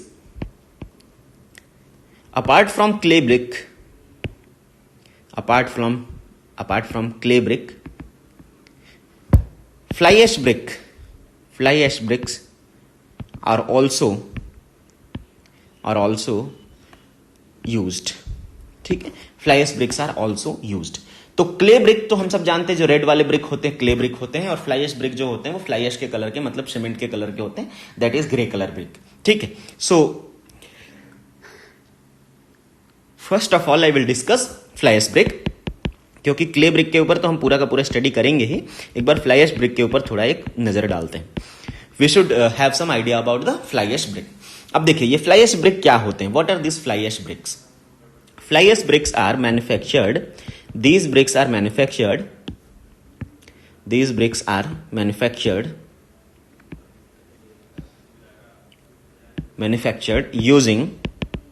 using fly ash, ठीक है, सैंड, और यहां पे हम लोग यूज कर सकते हैं सीमेंट या फिर जिप्सम प्लस लाइम। तो दो टाइप के बाइंडर हम लोग यहां पे यूज कर सकते हैं, एक होता है जिप्सम प्लस लाइम का कॉम्बिनेशन, और दूसरा होता है सीमेंट। तो या तो हम सीमेंट यूज कर सकते हैं या जिप्सम प्लस लाइम यूज कर सकते हैं, ठीक है। तो इसका जो रेशियो है ये बहुत अलग अलग कंडीशन में अलग अलग होता है, बट नॉर्मली रेशियो है कि फ्लाई ऐश लगभग हम लोग 60 to 70% फ्लाई ऐश यूज कर लेते हैं, और लगभग 30% तक हम लोग उसमें सैंड यूज कर लेते हैं, और लगभग 10% जो है लाइक दिस ये हम लोग यहाँ पे यूज कर लेते हैं। तो जो कॉम्बिनेशन है यहाँ पे देखिए कि जो आपका फ्लाई ऐश को हम लोग लगभग 20 to 30% यूज कर लेते हैं, 60% यूज कर लेते हैं, और जो सैंड है इट इज अराउंड 30%, और जो आपका सीमेंट है या तो हम सीमेंट यूज करते हैं या फिर जिप्सम प्लस लाइम यूज करते हैं। लोग ये कहते हैं कि जिप्सम प्लस लाइम वाला जो ब्रिक है, जिप्सम प्लस लाइम का जो कॉम्बिनेशन है दैट इज मोर बेटर। क्यों? क्योंकि यहाँ पे आपको याद होगा मैंने बताया कि जिप्सम और लाइम के कॉम्बिनेशन में, या लाइम जब हम यूज करते हैं तो लाइम के केस में आपको यहाँ पे जो चांसेस ऑफ श्रिंकेज है वो कम हो जाते हैं, जो डायमेंशनल स्टेबिलिटी है वो आपकी यहाँ पे बढ़ जाती है, वाटर रिटेंटिविटी आपको बढ़ जाती है, स्मूथ सरफेस आपको मिलता है। तो इस तरह की चीजें आपको यहाँ पे मिलती हैं। इस वजह से ये जिप्सम प्लस लाइम वाला जो कॉम्बिनेशन है वो ज्यादा प्रेफर होता है, ठीक है। जिप्सम प्लस लाइम वाला कॉम्बिनेशन जो है प्रेफर होता है। सीमेंट में थोड़ी सी प्रॉब्लम होती है, वो क्या प्रॉब्लम होती है? श्रिंकेज की प्रॉब्लम होती है। सीमेंट अगर आप ज्यादा यूज करेंगे तो क्या होगा, बाद में वॉल्यूम रिडक्शन होगा, श्रिंकेज होगा, तो फाइन क्रैक्स आएंगे, that will reduce the strength. तो यहाँ पे इस तरह से हम लोग फ्लाई ऐश का ये कॉम्पोजिशन है। सो अब देखिए इसको क्या करते हैं, these raw materials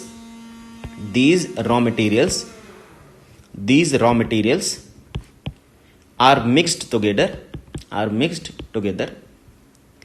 in fine powder form में,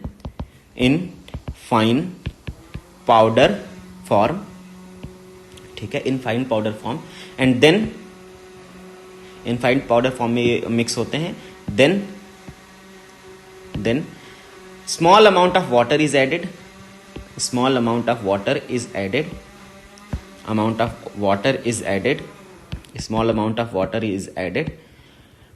to make it moist, to make it moist, इसको मॉइस्ट करते हैं हम लोग, and then using machine, then using pressure that is machine molding is done. ठीक है, तो प्रेशर के साथ इसको कंप्रेस करके, प्रेशर के साथ मॉइस्ट बना के फिर एक मोल्ड होता है जिस शेप का हमें ब्रिक चाहिए वो मोल्ड बना होता है, उस मोल्ड में रखने के बाद इसको प्रेस कर देते हैं. जब हम इसको प्रेस कर देते हैं तो यहां पे ये प्रॉपर चिपक जाता है, एडहेसिव बन जाता है और इसमें एक प्रॉपर ब्रिक का शेप गेन कर लेता है.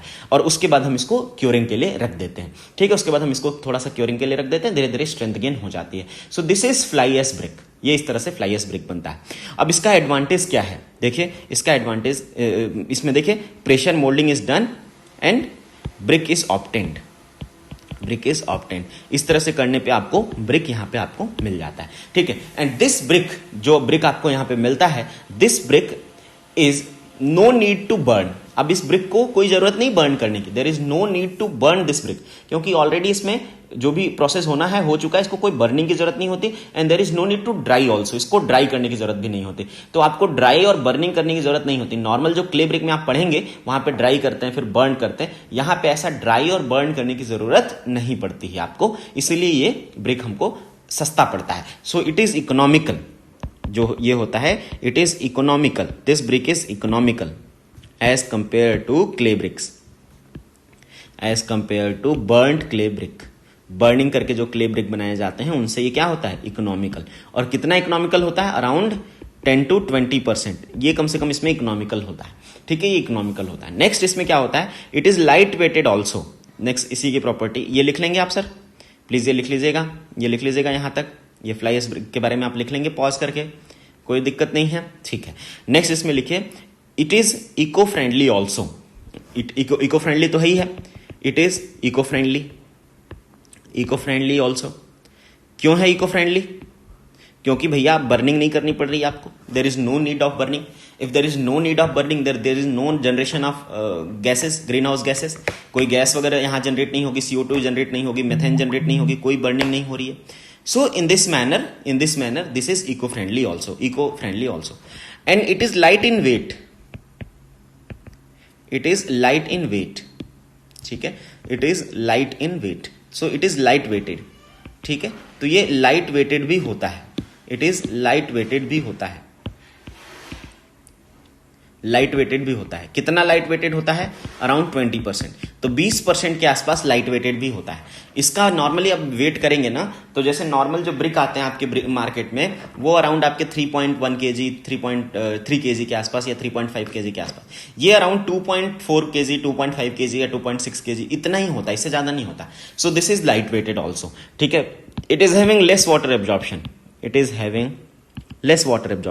इसमें वाटर एब्जॉर्प्शन भी कम है.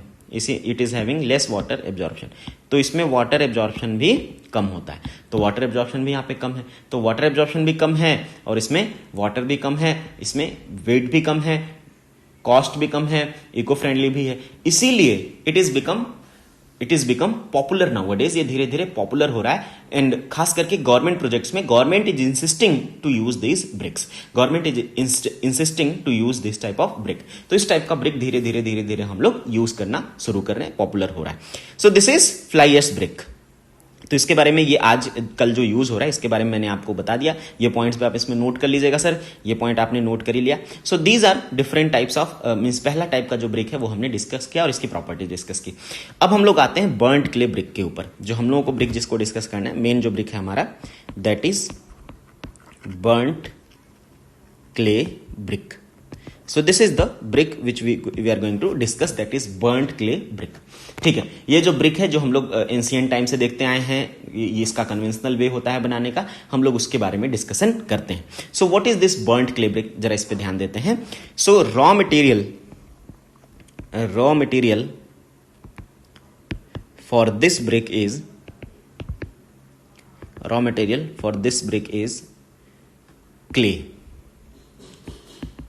clay that is also called as brick earth. तो इसको क्ले को हम लोग ब्रिक अर्थ भी कहते हैं.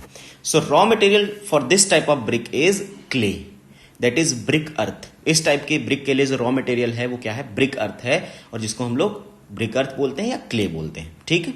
और इसीलिए इस ब्रिक को हम लोग क्ले ब्रिक बोलते हैं। क्यों क्ले ब्रिक बोल रहे हैं, क्योंकि क्ले रॉ मटेरियल है। बर्न्ट क्ले क्यों बोल रहे हैं, क्योंकि बर्निंग करके बनता है, इसलिए बर्न्ट क्ले बोलते हैं, ठीक है। That is burnt clay brick. Now this brick earth, अब ये जो ब्रिक अर्थ है, this brick earth should have, this brick earth should have following basic ingredients. This brick earth should have following basic ingredients. ये जो brick earth है इसमें basic ingredients होने चाहिए. This should have following basic ingredient. तभी हमको brick quality मिलेगी. हम लोग इसीलिए हर जगह के क्ले को उठा के ब्रिक नहीं बना देते, हम लोग स्पेसिफिक जगहों के क्ले को ही यूज करते हैं। स्पेसिफिक क्ले जगह की क्ले ही हम यूज करते हैं, क्योंकि हमें पता है कि स्पेसिफिक जगह के क्ले में ही वो क्वालिटी होगी जो मुझे चाहिए। तो हम लोग सारा का सारा कहीं से भी हर जगह से क्ले उठा के ब्रिक नहीं बना देते, हम लोग वहीं से ब्रिक उठाते जहां वो हमारी रिक्वायरमेंट को फुलफिल करता है। जैसे कुछ लोगों के अंदर डाउट होता है कि ठीक है सर, हमें जहां ब्रिक बनाना है वहां रिक्वायरमेंट फुलफिल नहीं हो रही है, बिल्कुल कहीं नहीं हो रही है, पूरे एरिया में नहीं हो रही, तो क्या हम ब्रिक ही नहीं बनाएंगे? नहीं बनाएंगे, तो हमें फिर एक्स्ट्रा अलग से लाके वो इंग्रेडिएंट्स ऐड करने पड़ेंगे। तो इंग्रेडिएंट्स को अलग से ऐड ना करना पड़े, तो उसके लिए हम चाहते हैं कि जो ब्रिक अर्थ है उसी के अंदर ये इंग्रेडिएंट्स होने चाहिए, ठीक है। अगर नहीं है तो हम बाहर से भी लाके ऐड करते हैं, लेकिन हाँ, फाइनली जब हम ब्रिक बनाने जा रहे हैं, when we are going to make, then the brick earth should have following basic ingredient. क्या होते हैं ये फॉलोइंग बेसिक इंग्रेडिएंट्स? पहला होता है silica, SiO2, that should be around 50 to 60%। तो सिलिका होना चाहिए और वो होता है क्ले में। नेक्स्ट है alumina, that is 20 to 30%। Alumina 20 to 30% होना चाहिए। नेक्स्ट है आयरन ऑक्साइड, ये भी 5 से 6% होना चाहिए। नेक्स्ट है यहां पे आपका लाइम, ये भी 4 से 5% तक होना चाहिए। और मैग्नीशिया, ये लेस देन 1% होना चाहिए, ठीक है। तो silica, alumina, iron oxide, lime and magnesia, ये इस तरह से आपके 5 अलग अलग टाइप के कंटेंट है जो होने चाहिए। हो सकता है क्ले में ये 5 अवेलेबल हों, या हो सकता है इस 5 में से 4 अवेलेबल हों, एक नहीं अवेलेबल है। अगर एक नहीं अवेलेबल है तो हम उसको बाहर से ऐड कर देते हैं। अगर नहीं अवेलेबल है तो हम क्या करेंगे, बाहर से लाके उसमें हम ऐड कर देंगे और उसको हम यूज कर लेंगे। तो इस तरह से हम लोग देखते हैं रॉ मटेरियल्स ये होने चाहिए, बेसिक इंग्रेडिएंट्स ये होने चाहिए। नाउ अब इन बेसिक इंग्रेडिएंट्स के ना होने या होने से क्या फायदा होगा, ये हमें जरा समझना है। तो functions of these basic ingredients in the brick.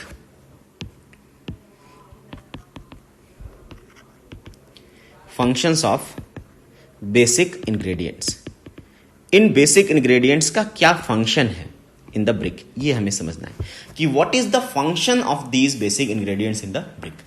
इन ब्रिक्स का बेसिक फंक्शन क्या होता है, ये हमें क्या प्रॉपर्टी देते हैं ब्रिक के अंदर, ये हमें समझना है। तो इसमें हम लोग पहली बात करते हैं सिलिका की। अगर हम लोग बात करें सिलिका की, तो देखिए जो ये प्रॉपर्टीज देंगे, ये प्रॉपर्टीज अलग अलग टाइम पे देंगे, क्योंकि ब्रिक जब आप मैन्युफैक्चर करेंगे, कॉमन सेंस से सोचिएगा आप, when you will manufacture the brick there will be different stages.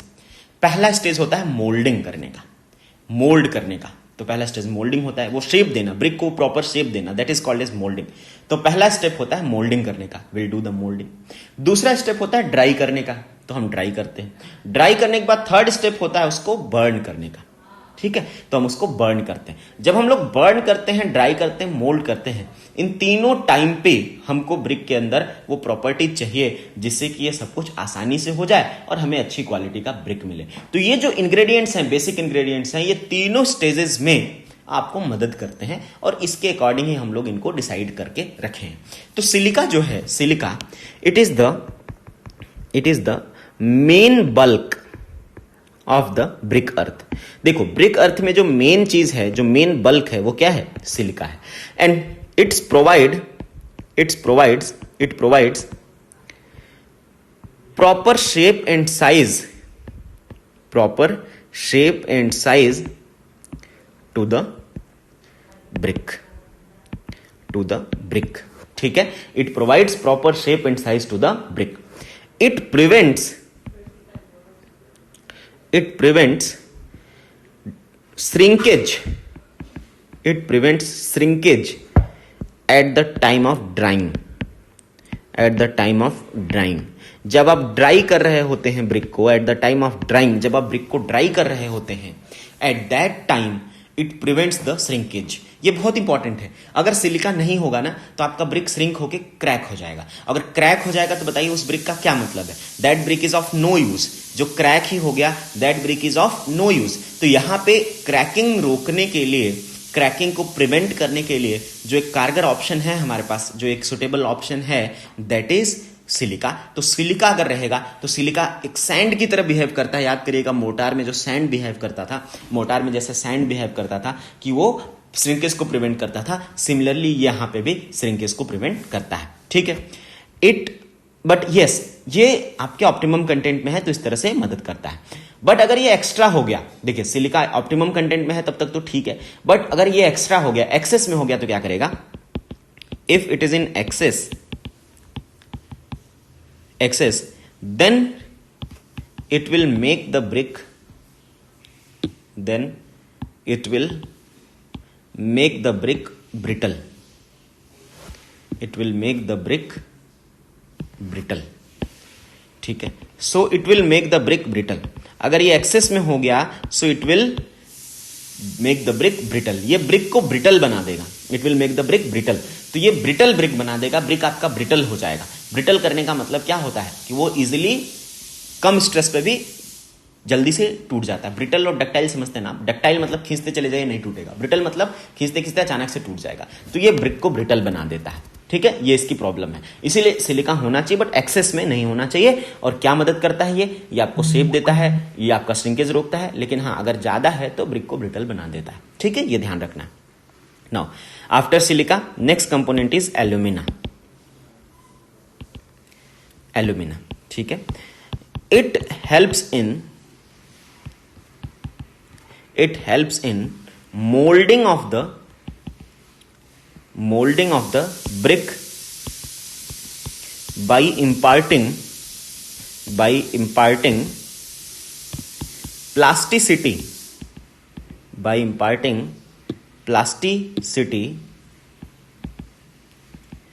to brick earth.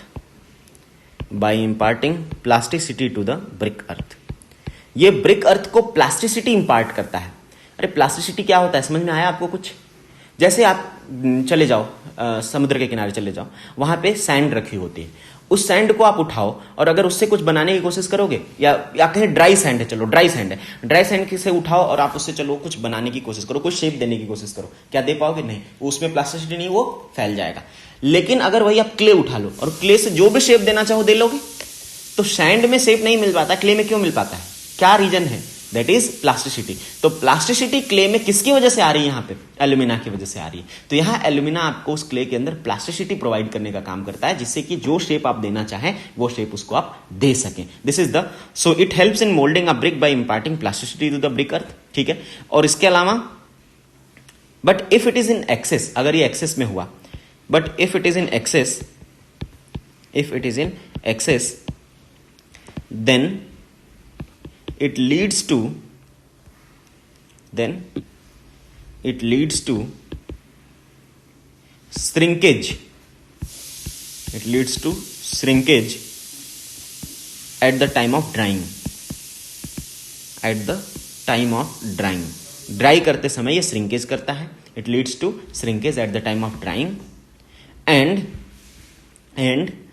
it distorted the shape of brick at the time of burning.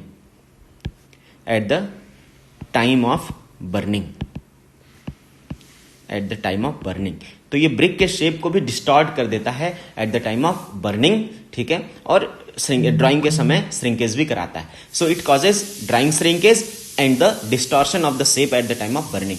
इसीलिए इसका परसेंटेज जो है वो एक्सेस नहीं होना चाहिए. बट यस, ये जरूरी भी है. जरूरी क्यों है? क्योंकि ये प्लास्टिसिटी देता है, तभी प्रॉपर आपको वो मोल्डिंग आसान हो पाती है आपकी. सो ये दो कंपोनेंट हो गए. लिख लेंगे आप, लिखिए. सिलिका के बारे में लिख लीजिए पॉज करके, और उसके बाद एल्यूमिना के बारे में लिख लीजिए. अब हम लोग नेक्स्ट कंपाउंड पे आते हैं, आयरन ऑक्साइड पे. तीसरा है आयरन ऑक्साइड. आयरन ऑक्साइड, ठीक है. अब देखिए ये क्या करता है. it helps in fusing of lime and silica. It helps in fusing of lime and silica so that formation of some complex compound takes place. Some complex compounds takes place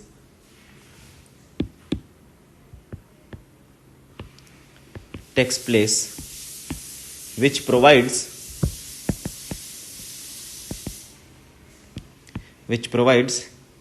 strength and hardness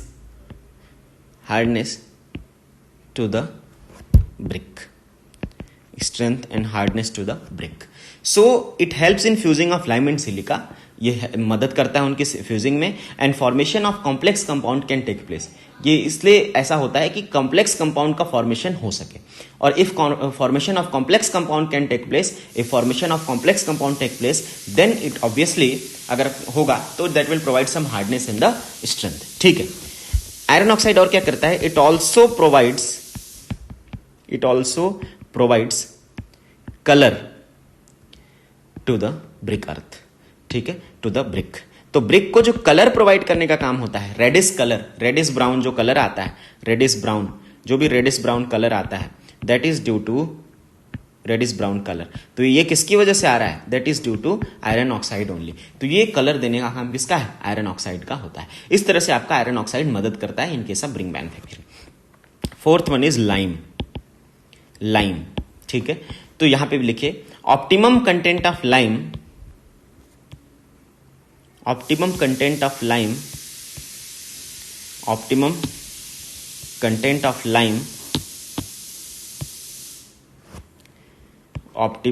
content of lime also prevents the shrinkage of brick.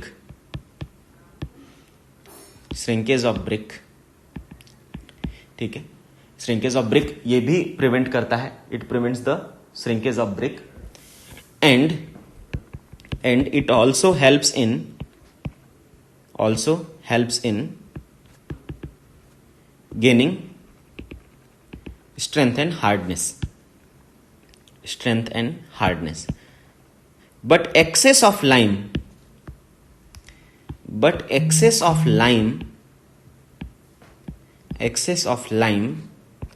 will make the brick unsound. अब आपको unsoundness पता है ना, क्यों? क्योंकि access of lime होगा तो देखो फ्री लाइम होगा. एक्सेस ऑफ लाइम का मतलब क्या है यहाँ पे? एक्सेस ऑफ लाइम का मतलब फ्री लाइम. और ये फ्री लाइम अगर प्रेजेंट है तो ये बाद में वाटर के साथ रिएक्शन करके स्लेकिंग करेगा, वॉल्यूम बढ़ाएगा और वहां पे क्या दे देगा? Unsoundness. So if excess of lime is there then obviously it will leads to unsoundness in the brick. So if excess of lime, it will make the brick unsound. ठीक है, it will make the brick unsound. So if excess of lime is there, it will make the brick unsound. ठीक है, and it also melts the brick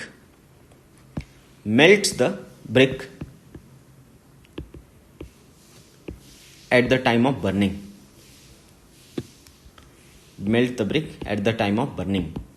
ठीक है, तो ये भी ठीक नहीं है कि ये मेल्टिंग कर देगा ब्रिक की, तो वो भी ठीक नहीं है. तो एक्सेस नहीं होना चाहिए लाइम का, otherwise obviously it will affect the. क्या अफेक्ट कर रहा है आपको दिख रहा है? ऑब्वियसली पहली चीज तो ये क्या कर रहा है? अनसाउंड बना रहा है ब्रिक को. और दूसरा ये क्या करेगा कि ब्रिक की मेल्टिंग करा देगा, और मेल्टिंग करा देगा तो फिर से आपके जो शेप वगैरह है वो चेंज हो जाएंगे और आपको ब्रिक की क्वालिटी अच्छी नहीं मिलेगी. So that is the problem with the excess of lime. यहां पे ये प्रॉब्लम होती है. नेक्स्ट एक कंपाउंड और है जिसके बारे में हम लोग लिख लें. ये नोट कर लेंगे आप प्लीज. यस, आप इसको देखिए. ये आयरन ऑक्साइड नोट करेंगे, ठीक है, और उसके बाद ये लाइम नोट करेंगे. ठीक है, अब आप नोट करेंगे मैग्नीशिया. देखिए मैग्नीशिया, ठीक है, देखिए इसमें it is similar to iron oxide. It also provides color to brick, और कौन सा कलर प्रोवाइड करता है? येलोइश कलर, येलोइश कलर, ठीक है, येलोइश कलर टू ब्रिक, ठीक है। आगे देखिए, but excess of magnesia, excess of magnesia will leads to cracking and disintegration of brick.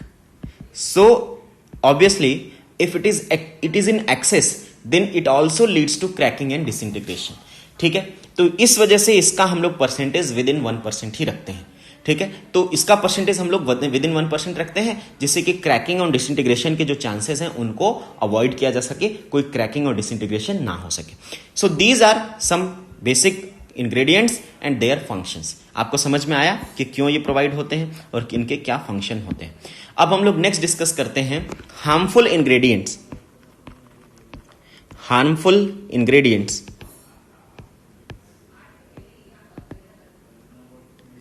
In brick earth, harmful ingredients in brick earth, ठीक है। तो brick अर्थ के अंदर, अब जैसे ब्रिक अर्थ क्या है, एक नेचुरल मटेरियल है।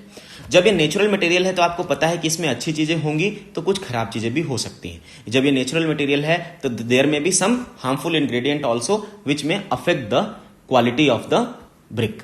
तो ये हार्मफुल इंग्रेडिएंट्स जो हैं हम उनको चेक करते हैं पहले कि ये हार्मफुल इंग्रेडिएंट एक लिमिट से ज्यादा नहीं होने चाहिए, क्योंकि अगर ये हार्मफुल इंग्रेडिएंट बहुत ज्यादा अमाउंट में होंगे then obviously it leads to problem और it leads to reduction in the strength और the quality of the brick. तो ये ऑब्वियसली आपके ब्रिक की क्वालिटी को क्या कर देंगे, अफेक्ट कर देंगे।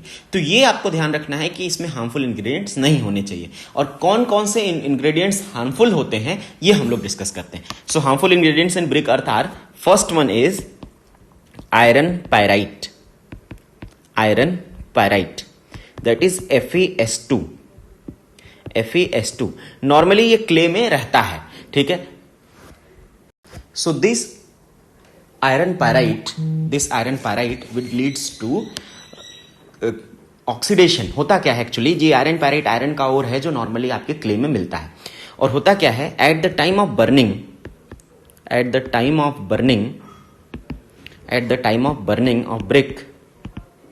burning of brick, this get oxidized, ठीक है, this get oxidized, and due to this oxidation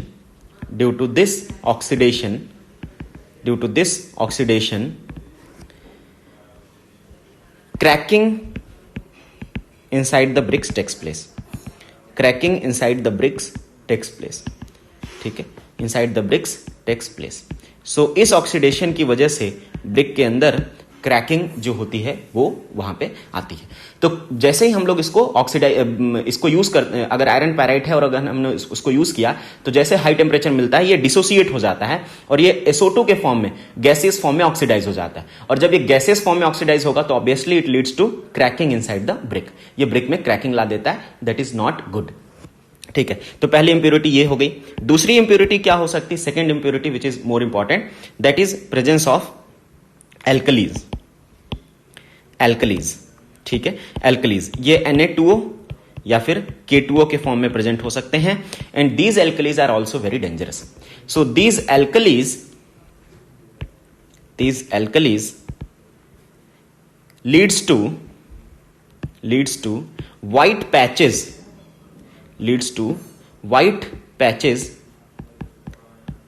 patches that is stain on the surface of the brick, तो ये ब्रिक के सरफेस पे व्हाइट पैचेस ला देते हैं, and this phenomena is called as efflorescence. ये मैंने आपको सीमेंट में भी बताया था, this phenomena is called as efflorescence. इसको हम लोग क्या कहते हैं, एफ्लोरेसेंस। तो ये एफ्लोरेसेंस करते हैं, याद रखिएगा ये एफ्लोरेसेंस क्या होता है, that occurs due to alkalis. Alkalis क्या करते हैं, alkalis will leads to formation of white patches, scaling, एक लेयर बना देते हैं व्हाइट कलर की on the surface of the brick, and that is called as efflorescence. ये एल्कलीज की वजह से होती है और इट इज नॉट गुड, ये आपकी क्वालिटी अफेक्ट करती है ब्रिक की, ये अच्छी बात नहीं है। इसके अलावा alkalis also fuses the bricks together, fuses the bricks together at the time of burning. अगर ये एक्सेस में है एल्कलीज तो बर्निंग के समय, eight the time of burning, ये ब्रिक्स को क्या करेंगे, फ्यूज कर देंगे, and when they will fuse the brick together, दो दो ब्रिक एक साथ चिपक जाएंगे, और जब ब्रिक आपस में चिपक जाएंगे तो आपको पता है ना उनका स्ट्रेंथ अफेक्ट, उनका शेप डिस्टॉर्ट हो जाएगा, क्योंकि चिपकेंगे तो वहां पे शेप चेंज हो जाएगा। तो इसका मतलब ये होता है कि वो ब्रिक अब हम लोग, और दोनों ब्रिक एक साथ हम कहीं यूज नहीं कर सकते, जरूरी तो है नहीं कि दोनों ब्रिक एक साथ यूज करें, तो सिंगल सिंगल ब्रिक हमें चाहिए ना प्रॉपर डायमेंशन की। तो यहां पे यही होता है कि due to excess of alkalis, due to presence of alkalis, fusing of brick takes place. Fusing का मतलब क्या होता है, दोनों का आपस में मिक्स होना। So here fusing of brick will take place, and if fusing of brick will take place, it leads to distortion in the shape of the brick. यहां पे जो ब्रिक की शेप में है उसमें डिस्टॉर्शन आ जाता है, ठीक है, बर्निंग के टाइम पे, ठीक है। नेक्स्ट एल्कलीज के बाद हम लोग देखते हैं जो नेक्स्ट इसमें इंप्योरिटीज हो सकती हैं। तो पहला हमने डिस्कस किया आयरन पैरेट, आप नोट कर लें प्लीज, और उसके बाद हमने डिस्कस किया एल्कलीज, आप प्लीज इसको नोट कर लें, ठीक है। Okay, so we were discussing this alkalis. So alkalis causes mainly efflorescences and staining on the surface of the brick. That's why excess of alkalis are not allowed. Next type of impurity which may present inside the brick earth is organic matter. Third one is organic matter or vegetations. ठीक है, organic matter और vegetations. So organic matter, you know, organic matter have a biggest problem of decomposition. Organic matter have the biggest problem of decomposition. Like if organic matter is present, organic matter कहाँ से आता है, like जैसे simple food waste हैं या animal waste हैं या फिर कहीं वेजिटेशंस हैं, तो वो सब ऑर्गेनिक वेस्ट में आते हैं। सो अगर ऑर्गेनिक मैटर प्रेजेंट है या वेजिटेशंस प्रेजेंट हैं, then they will definitely decompose. अगर वो ब्रिक अर्थ में है, हो सकते हैं, बिल्कुल हो सकते हैं। If they are present inside the brick earth, then they will decompose later on, and when they will decompose later on, they will get converted into biomass and gases. तो biomass will be in lesser in volume and gases will come out.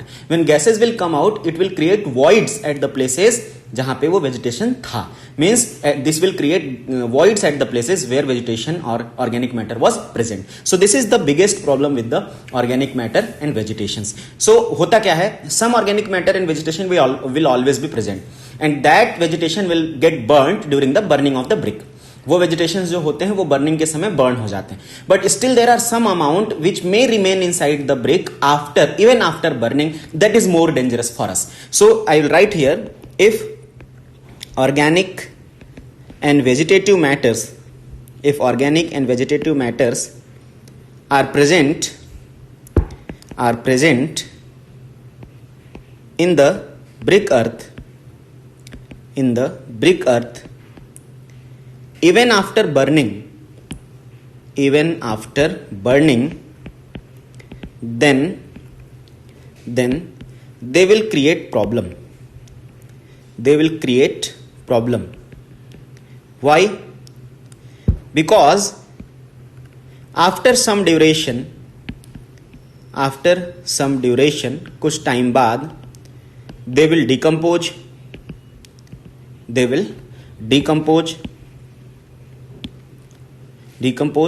and gets converted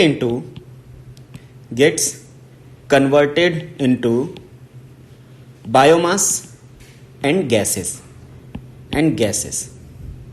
Gases will come out from the brickwork, and creates voids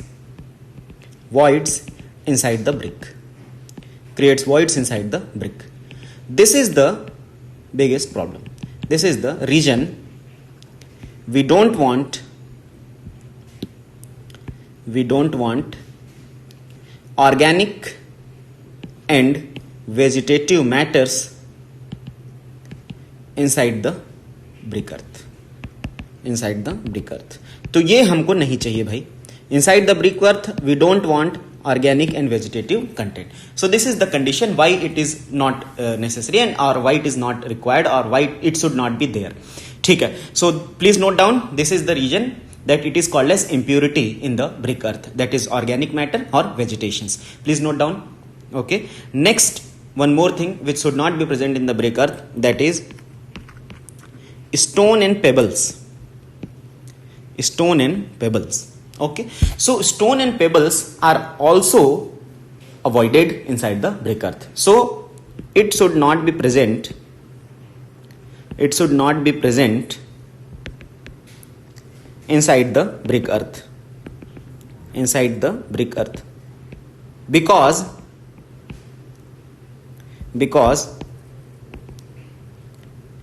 it makes the brick earth non-homogeneous.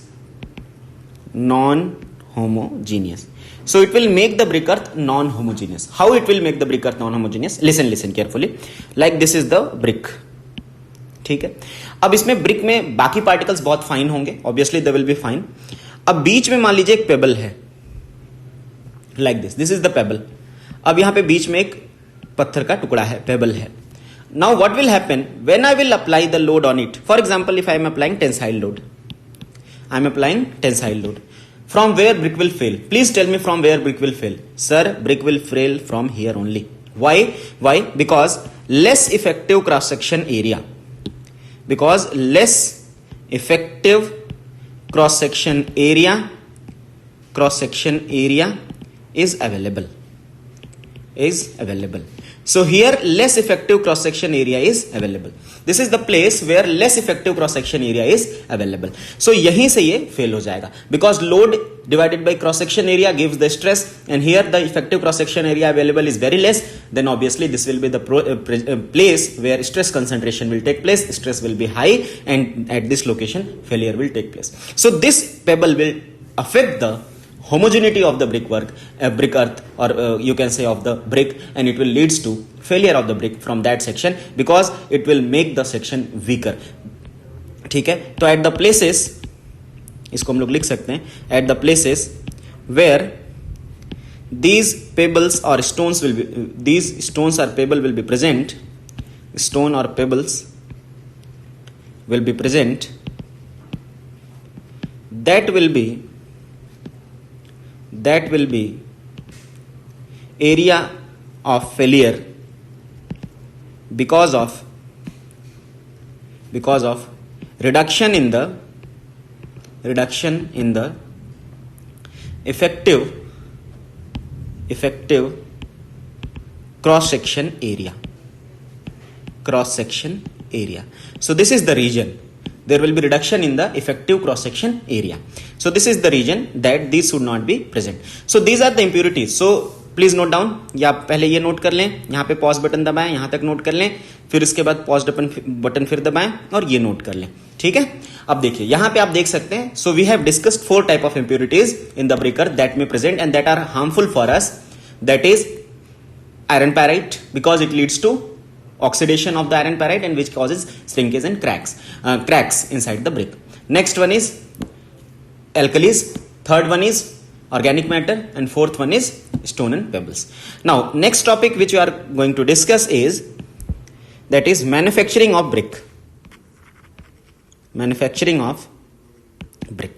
and I will discuss this topic later on. The steps which are in manufacturing of brick, first one is preparation of clay.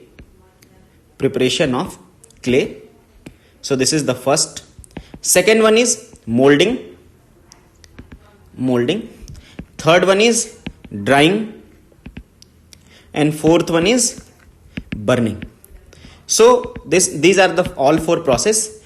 I am giving you a homework, short homework, कि just try to think about it. आपको कहीं पढ़ना नहीं है, किसी book वगैरह को refer नहीं करना है, जस्ट सोचना है कि if you are a brick manufacturer, आप एक ब्रिक मैन्युफैक्चरर हैं और आपको ये चारों प्रोसेस करने हैं, तो आप सोचिए आप ये कैसे कर सकते हैं। मोल्ड क्ले को कैसे प्रिपेयर करेंगे, मोल्डिंग कैसे करेंगे, ड्राइंग कैसे करेंगे, बर्निंग कैसे करेंगे। तो इसके बारे में आप सोच के एक अपने दिमाग में एक माइंडसेट रखिएगा कि अच्छा हम ऐसा ऐसा कर सकते हैं, फिर आप देखिएगा कि हम लोग एक्चुअल में क्या करते हैं। तो ये जस्ट फॉर योर एक्सरसाइज, थोड़ा सा ब्रेनस्टॉर्मिंग करिएगा, ठीक है। I am stopping this lecture here because already it become 2 hours. So I will continue from this topic only in next lecture. Next lecture will be 15th, and after that 16th, and most probably 17th will be the last lecture. And up to that I will discuss everything in the class which is important for ESE, GATE, State, PSC, SSC, JEE, everywhere, and which is also I will also cover the workbook, the whole workbook in the class only. Still, if you have any doubt, please write it to me. Please send it to me on Telegram group or on email ID. Okay, thank you.